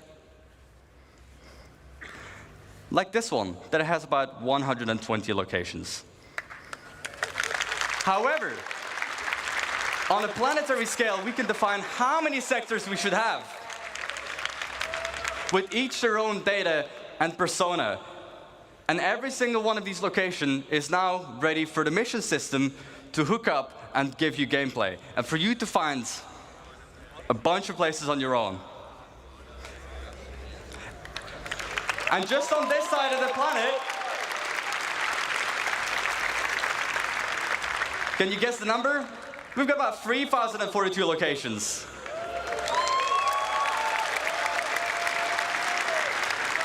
And again, so that is a fundamental change to how this game is supposed to work. That's no longer fly between planets to different star systems running missions and stuff. That's like go to a planet and stay on that planet for days running like local missions. I do not know how that's gonna function or how that's gonna work. But this has certainly gotten more attention and more work and more talk than like I'm seeing in chat. Quantum, not Quanta, don't start with me. The Quantum conversations have really put a damper on how you can react to these kinds of things. I agree, but I do feel like this has more momentum behind it than that ever did. And here is where the CTO of the company really talks about, when asked about the secret things that maybe people don't know about, that he's more excited about, that don't get talked about as much in like these kinds of shows. He goes into what exactly they're releasing from this presentation, because again, this is phase 1, the planets, this is phase 2, the Starkitect, but there are still multiple phases after this that we're going to get to in a little bit. Let's just listen to what Benoit has to say about these 2 first deliveries coming sometime soon. Run info on is Genesis and Nix1, right? Okay. So, I mean, we're obviously working on this. That's no surprise to anyone. But the one thing that I'm excited about is that we've kind of conjoined development on 3 separate things in order to ship the best Nix experience that we could offer, right? And so, obviously, Genesis is part of that, and the Planet Tech that's behind it. But also, the Starchitect work. And so, for those who don't know, Starchitect is a way for us to be smarter about building planets and the human populations that are on them. So, settlements, buildings, distro centers, LZs, name it, right? So, historically, we've placed that by hand. And so, Starchitect is a way for us to give designers control over the planetary scale of how these are distributed. And it's a fairly fundamental change to how the game is made. And the third one is what we call the population control / population manager. So currently you have AIs in the game, right, that are sometimes hand placed, sometimes dynamically spawned. We've talked about spawn like a crackhead just hitting a spawn button. Yeah, which is my biggest pet peeve, by the way. That's my trigger point. If you want to trigger me in a meeting, just tell me there's another overspawn issue. But anyway, so population management and control is a third component of this. So I'm excited about this because as we're working towards Nix1, we're aligning all those 3 things into one strike team to deliver that together. So I'm excited about that because those are like 3 major development pieces that Star Citizen needs to scale that we're bringing in together. So for pop control, instead of having all these either hand-placed or dynamically spawned AIs in key areas, that's a system that will basically manage the server capacity of AI agents to be able to distribute them at the right place, but also spawn the right AIs for the right jobs, manage the priority of these spawn requests, all that stuff. And so it's such a much more scalable system that will allow us to really like build up a dense universe than we've had before. So I'm excited about the fact that those 3 projects are part of the same kind of drive at the moment. That's the first thing I would say that you guys don't know about that we're going to bring together. So he didn't say a date there. He didn't necessarily say that year or this year, but Nix1 is a big goal for them this year. We're going to talk about it here in a minute. But there's still more to Genesis besides that. So clearly there's a lot more progress that needs to be made. One of the big things is AI. And I think that what really will kill this whole thing from actually working is the AI in this game sucks. It just it has not proven to us that it knows how to handle complex actions with players in the area. And they need to get that proven before I think anyone believes that Starchitect is actually going to bring a real big change to the game. Now, they've talked about it a little bit. Fun gameplay. Specifically, that's not the right spot. Specifically when it comes to things like perception and like movement. The 2 colorful cones. The graph on the left basically represents. And this is one of the main guys on their AI programming talking. I wouldn't call Ben the new Tony Z. Benoit has done a ton to make this game work. Benoit has been there since 2014. He helped put together Spectrum. He has helped put together server meshing. He's helped run a lot of what's going on with the engine, with getting the Turbulent team integrated and up to speed. I wouldn't say everything that he says comes true, but the dude clearly puts results down. The current light level the NPC is in, and the current multiplier this light level generates to speed up or slow down the NPC perception and understanding. The 2 cones instead represents the primary and secondary FOV. He actually, I think, shows that the dog has its own perception here. For response. So in the FOV. I think he just mentions that. This is also, though, covering the AI's ability to handle the actual changing world. They're talking about all this stuff being added in Planet Tech, including Maelstrom. The AI needs to actually be able to understand that. Uses to understand if they can hide behind something and if they can shoot from some positions. So up to now, we have an approach where designer would be a designer-driven approach. Designer can define in the locations where cover was interesting. They could mark it up, either the location itself or prefabs. And then with a special entity that would just sample dynamically the environment, but would still be designer-driven. This is obviously a good approach it's also a standard approach in gaming industry. But what about all those organic and inorganic elements that get scattered with a new system? Like if designers want to iterate on these ones, for example, and they want to change the physical data sets, those scattering tools will just change completely the layout. And what we want is that designers can do this change without being afraid of doing it because the gameplay was, predefined and controlled. Here's an example. Elements of the environment. Whenever navigation mesh generates, NPC can now have a chance to fight with you hiding behind available elements. Chat's bringing up a good point. With high server FPS, the AI does okay, but I still haven't seen them do complex things, like tractor beaming boxes into ships and stuff like that. Shooting is one thing, but we need to see AI that can do more at these outposts, So be careful where you park your Ursa, because now it can become a source of danger for you as well. So this is a lot of AI stuff, and then Maelstrom is also here. The coverage generation navigation mesh as it is, because there is just no way for us to predict anything that you're doing, and we want just Maelstrom to be another trigger for word evaluation. So as you see, this is all dynamically generating and destroying. Again, all of these are things that we looked at on the roadmap here. Your Starkitect, Planet Tech, Dynamic Weather, Maelstrom, they're all listed here and you can follow along with them. You can see Star Audio and Global Illumination also here. And you can actually find those right here in the presentation. You've got the sun, and you've got the sky. This is phase 4 behind a tree, of Genesis. You've got the sky. And so you need that sky. These open areas benefit in the same way as the forest scene did, adding areas of shade and areas of open lighting. Like I mentioned, the time of day shifting leads to different ambience as the sun moves.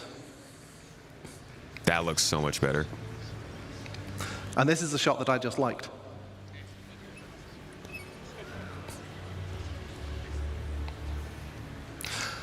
Finally, let's see how the new GI system can brighten up your character's day.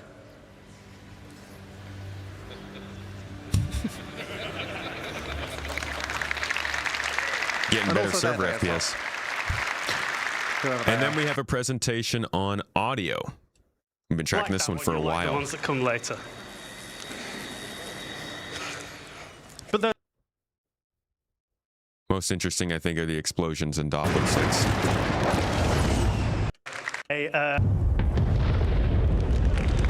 Just one. So again, cinematic effect first when you see it. Shockwave. And the explosion itself.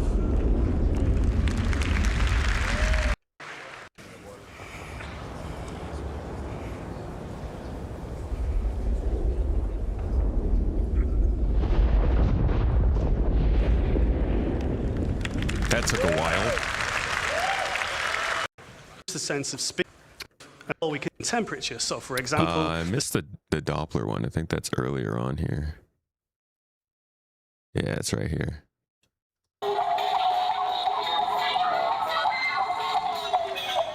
so you can hear the pitch and tempo changing as we move relative to the Benny Noodle machine, and this is all fully systemic, no special treatment for this sound. And then finally we have dynamic freaking weather, which this is going to get the people going. Wind data, stratus and cumulus alike. Now we start seeing the new cloud shading model come into play. We are seeing enhanced occlusion beneath the cover, emphasizing the sunbeams how it interact with the clouds, and seeing the light shafts peer through the layers. Now, as this is closing in, we can start to see the changes in visibility of the area.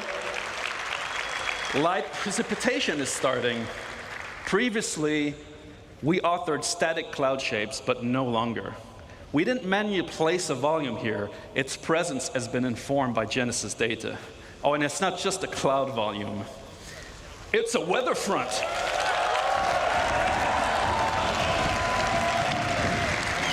Now we're trying to see the wind picking up. Terrain and rocks are getting wet. Vegetation, grass, and the overall environment are responding to the weather. The system is changing the world around us. We can see puddles being formed dynamically in the dirt, properly responding to light, reflections, and rain droplets, making it it's getting really ominous and loud in here. I can feel the danger. I think we should let this play out in the game. Benoit loves his guided view.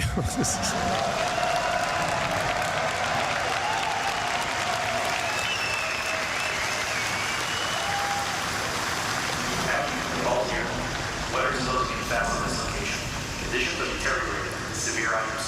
We need to leave now. Get back here.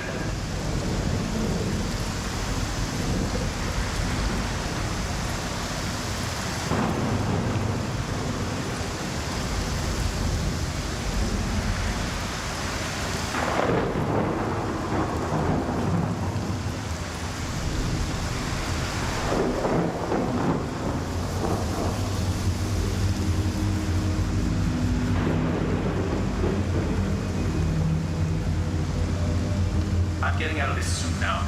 Powering up, flying out. We'll need to switch to IFR. See you on the other side.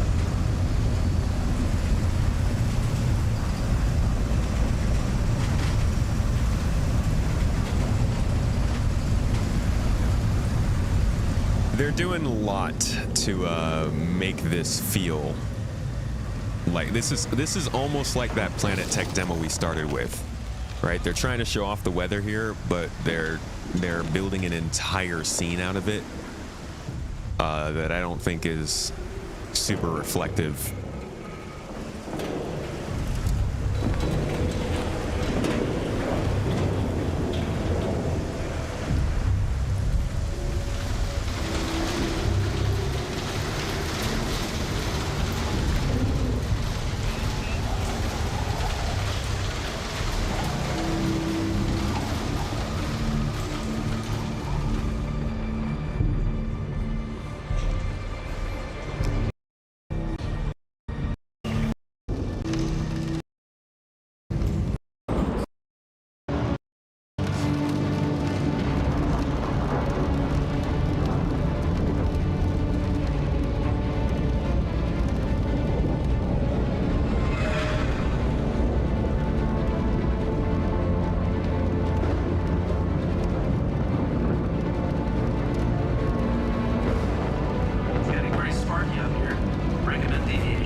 Imagine you just get hit by a lightning strike and that's it.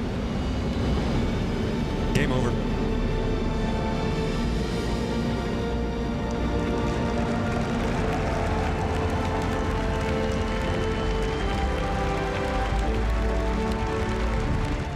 And then even better, your friend just freaking keeps flying. Your friend just leaves. So that is that was the full look at Genesis. And again, to make clear, we're only getting Planet Tech and Starkitect this year. We are not getting all of Genesis. Now, this is a full representation of what we are looking at. Again, not all of Genesis, just the new Planet Tech. And they gave us a whole presentation of it at 2025 CitizenCon to make it very clear to us that we're not getting all of Genesis.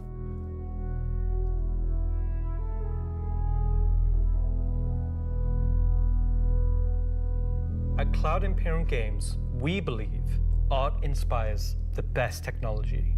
And through the development of that technology, it pushes us to create even better art. When Genesis comes to the persistent universe starting next year, it will change how you experience every world. And not just in the building of the new planets for the Nyx system. We will also go back through Stanton and Pyro and reimagine them through the lens of our technology.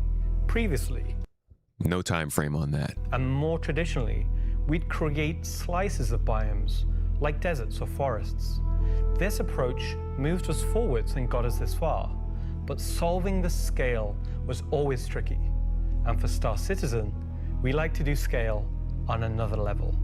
Issues like seeing tiling from our height maps from high altitude, or the unpredictable blending when two biomes connected, were common. But ultimately, things just never felt right. This is like the more packaged version of everything we just watched. So I'm going to skip ahead to where you actually start showing the stuff. This is the refined version of what we just saw in that year prior, actually made into what they want to do on Nyx 1, which is the first place we're going to see Genesis. With Genesis, we've made a complete paradigm shift to how we do things. Biomes are now created based on the physical data sets, with the assets being spawned whenever and wherever the correct criteria is found. So when you see a forest or a meadow, it's no longer because an artist painstakingly crafted it there. It's now because it simply wants to be there. It fits inside our rules. It won't sit. Dying Genesis for it. Also ties into our other gameplay systems. Our new planets are built from the information we create for our different datasets, like height maps, humidity, temperature, soil types, soil amounts, geology erosion data, to name but a few. This means you can now tell where to find valuable minerals as the geology looks like it would be suitable for it. That's something that they've slowly been working towards already, but I do think is a big part of why it doesn't really matter to be too worried about how minerals are scattered for crafting right now, because this is going to just redo it all anyways. Where scree piles exist below sheer cliff faces, and where rocks have broken off over time due to erosion. Of course, these new tools still give us the ability to direct the look and feel we want.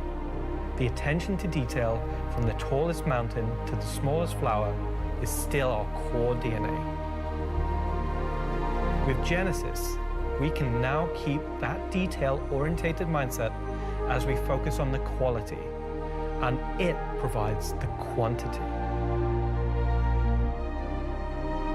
Genesis provides our planets with the ultimate sense of exploration. See, he keeps saying Genesis, and I think that's why people think this is all Genesis.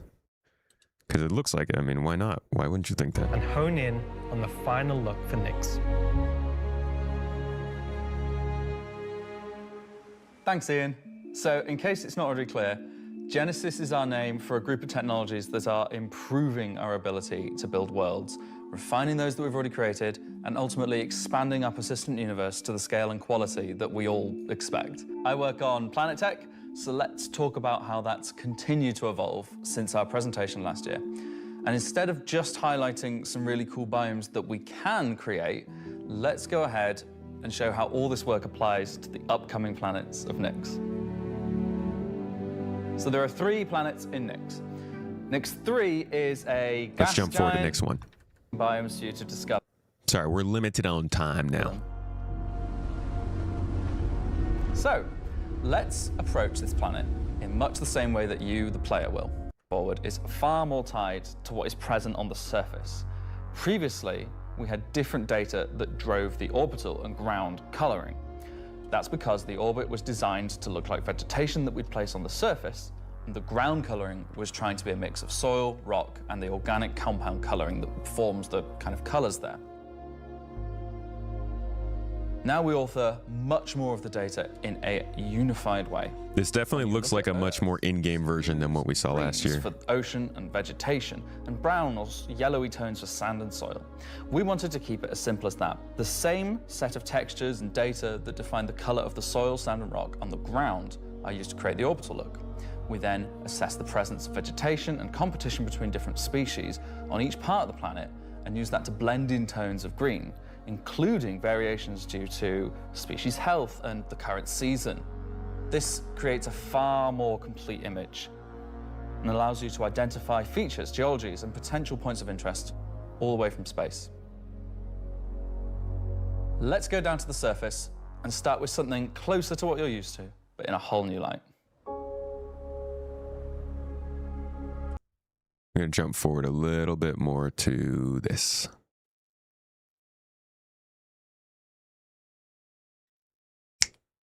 That's on you. The rock assets themselves have had a glow up too. We now create rock sets related to a particular geology that look like they originated from the same source. And this ties into how we'll be distributing minables in much more interesting ways too.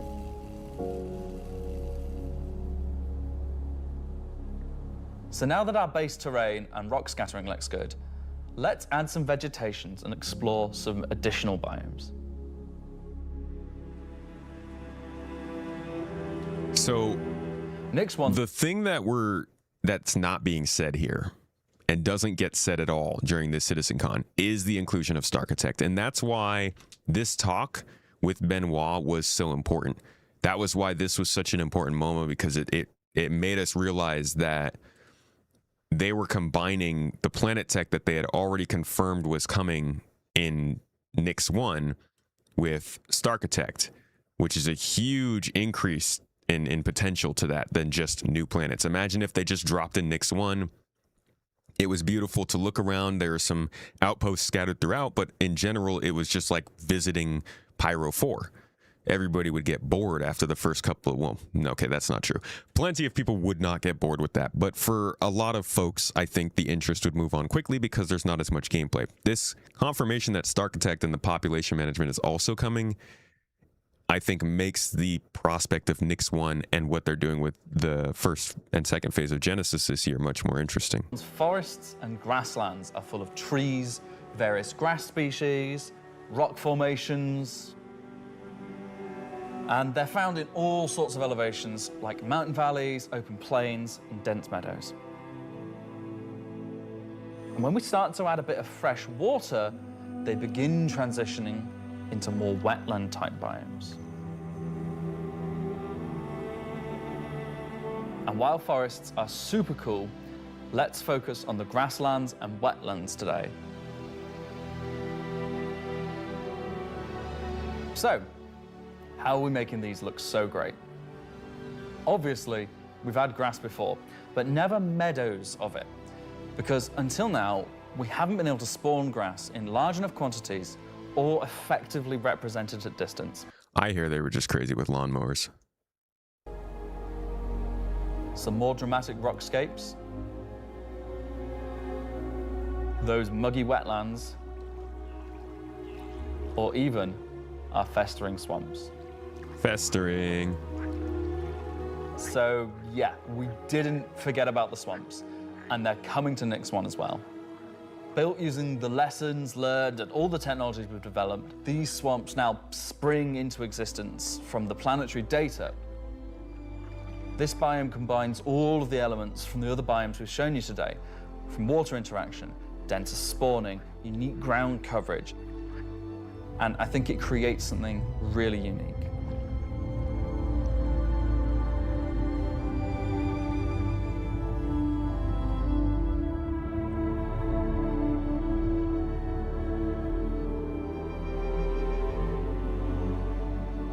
Anyway, that's our update on the Planet Tech portion of Genesis and how we're using it right now to sculpt the identity of Nix 1. And I hope you're as excited as we are to explore this and everything we haven't shared yet next year. Let's go back to that real quick. Anyway, that's our update on the Planet Tech portion of Genesis. The Planet Tech portion of Genesis. Just keep, I know I sound like a broken record, but like CIG keeps on confusing everyone with the naming and how it gets used and then when it gets used and all that, and Genesis is not coming in 2026. Just the Planet Tech and Starchitect part are. Granted, I think that's probably the biggest part of it. It's the part a lot of people are most excited about, so it's still plenty exciting. I think this could mark a pretty significant design shift for how Star Citizen works, but we'll see if it actually kicks off that way. Obviously, there's going to be tons of glitches. This is not going to be a smooth rollout. There's going to be all kinds of problems, and it should be a lot of fun. But I think that we'll probably be seeing this in November or maybe December, and it's probably going to be the biggest update of the year. Anyways, this was not supposed to be that long of a deep dive, but at least we got through it. Now, I want to know if anybody has any parts of that they want to go back to for a little more depth, because that was kind of me trying to summarize the entirety of Planet Tech. And we definitely skipped over a lot of stuff. I mean, that took freaking an hour and 40 minutes, but we still skipped a lot.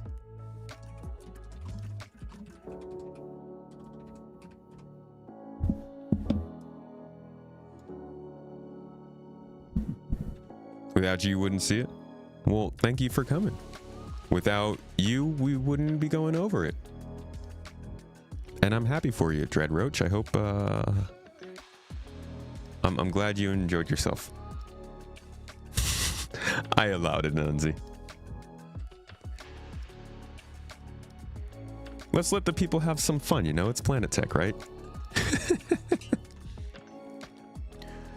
The M50 Interceptor was actually designed by John Deere. Stream audio keeps glitching. Tomato keeps repeating the same thing. This has you nervous for high FPS in VR. Yeah, that's probably the biggest thing everyone's wondering is how much is this really gonna lessen your average enjoyment of the game? Are they're like, yeah, we figured out how to render more stuff and optimize, and it's looking good. But then we also just added more details in.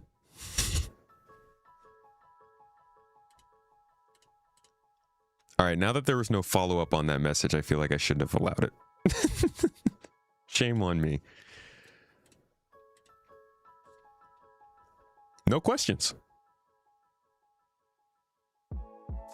Once we get more info on architectural styles, you'd love a deep dive into them. Need more examples, though. They've given us some decent looks at... Castro was a pretty good look at Henoism.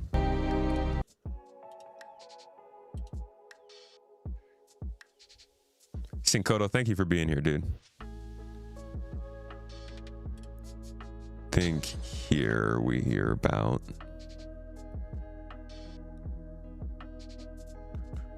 Oh, here was the first introductions, actually, of... no, this is Castro, never mind.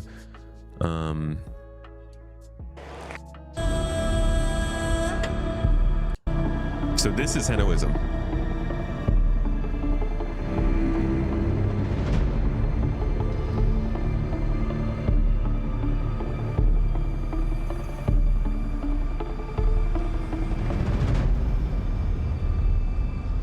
It definitely looks a lot more. Thank you very much. Tack, thank you for gifting the sub. I'm concerned about the reason for it, but I'll allow it. There you go. You can see it really clearly with these.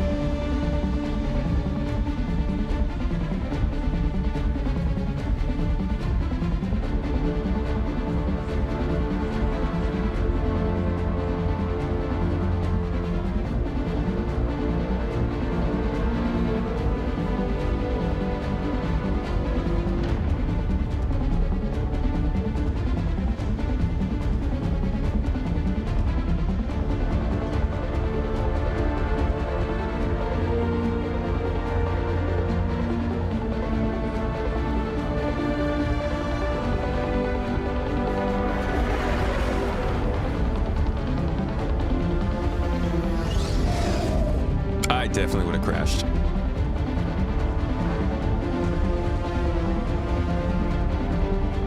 He actually talks about it here and get a little bit more.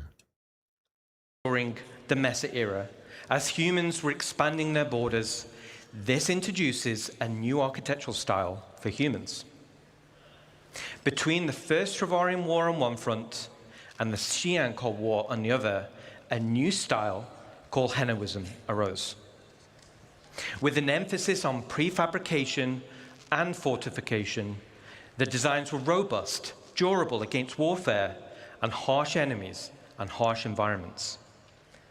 And from all the locations we just saw, high up on the upper wall, you can see the commercial district, and specifically the Ansel shopping complex. Oh, that looks like situated high above the real nice little outlet area. Love it with the massive cannons. That's super inviting. The parts of Genesis that aren't Planet Tech are a little bit confusing. Now, what we saw in that presentation said that star audio is included, global illumination is included, Starchitect is included, Planet Tech's included, and dynamic weather is included, and Maelstrom is included. But if you look on here, the only things that are actually listed as Genesis are dynamic weather, Planet Tech, and Starchitect. So no matter what, there is at least still dynamic weather included in Genesis. I don't know if they're removing Maelstrom, global illumination, and all the star audio stuff from that kind of idea that Genesis is part of it, but what we are seeing are these two sections. Nobody shoplifts from there. Well, yeah. Unless you're taking ammunition. Sprawling main base below, the Ansel area originally served as the command center to Sherman's military operations. Inside this building, you'll find key areas like the Edge of Oblivion Bar, which was converted from the old officers' lounge. You'll also find Eckhart Security Headquarters, and you'll find the Mercenary Guild Headquarters. The other areas in the commercial district include the OPA towers for habitation. That's the building on the left. And on the right, it's the Imperial Sherman Infirmary. There's also the Reeves Military Museum, where you can experience the history of humanity's military and the role that Castra has played in keeping the Empire safe. And finally, we have Overlook Point, which is the name of the vantage point and park situated in front of Central Command, which has the best view overlooking the landing zone. So that's a quick overview of some of the key areas of Sherman. I think it's devastatingly beautiful, with a rich history and unique mood and vibe.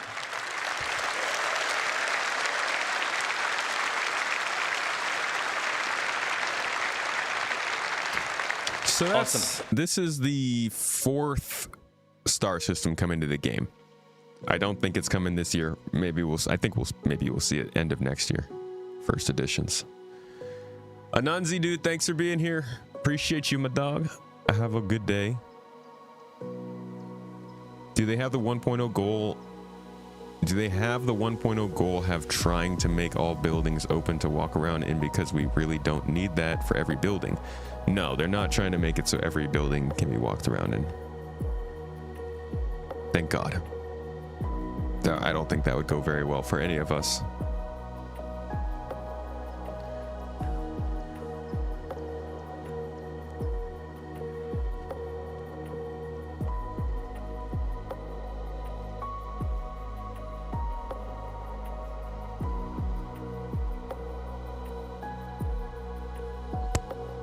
All right. I think we're pretty, I don't think I'm going to jump into the game today. Looks like questions are pretty much wrapped for today, though, guys. Thank you so much for joining me for this stream and chatting about Planet Tech. I didn't really feel like jumping in game today. We'll get back in on Friday and start causing a ruckus again. Probably try some 4.8.3 and just get busy with the org. But today I wanted to chat. I wanted to talk. I wanted to clear up some stuff with Genesis because I started writing a video about it for the main channel yesterday, and I'm wanted to do something that was a little bit deeper, a little bit divier. Taking another chance to plug my video. Take a look if you are a subscriber on Twitch, a member on YouTube, or a Patreon member. Patreon being the best way to support us if you're looking to do so. This was a video about the rise and fall of Crytek and how CIG came in and kind of swooped up their employees, made use of their engine, and then ended up in a giant court battle with one of the biggest game engine developers in the world for 3 years before actually kind of winning and getting their own game engine out of it. Pretty dramatic tale, pretty interesting one. This one will be out publicly later this year, but if you are a supporter, that one was released yesterday. Thank you so much for making all of this possible. You have no idea how big a difference it has made, especially in the lead up to having our son in August. And we will have our announcements for Toes Games winners on Friday's stream. Don't forget, We got a streamathon coming up this month, probably going to be around the 20th or so, 21st, around that time, that week. Between the 20th and 24th, we'll be starting, and we'll just go until you guys tell it to stop. Testing the game, playing other things out. We'll probably try to unlock some weird RP streams. I can be a turtle. I got a new turtle costume, and it's ridiculous. So yeah, I gotta wear that on stream. I don't know. Either way, thank you all for being here. Appreciate you. You're great people. You deserve good things. You do good things, and you're super, super entertaining. This is the best part of my day. I'm gonna pass you on over to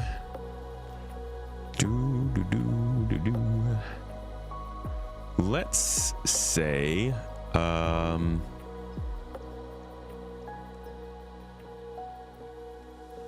and then Piss Poor Pete.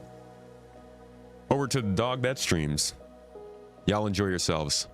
I appreciate you. I hope you have a wonderful day. Enjoy your hump day. Enjoy your Thursday, and I'll see you on Friday. Peace out, folks. Eat something good today, please. For me, great food is good. We all love it. Yum, yum, yum, yum, yum, yum, yum, yum.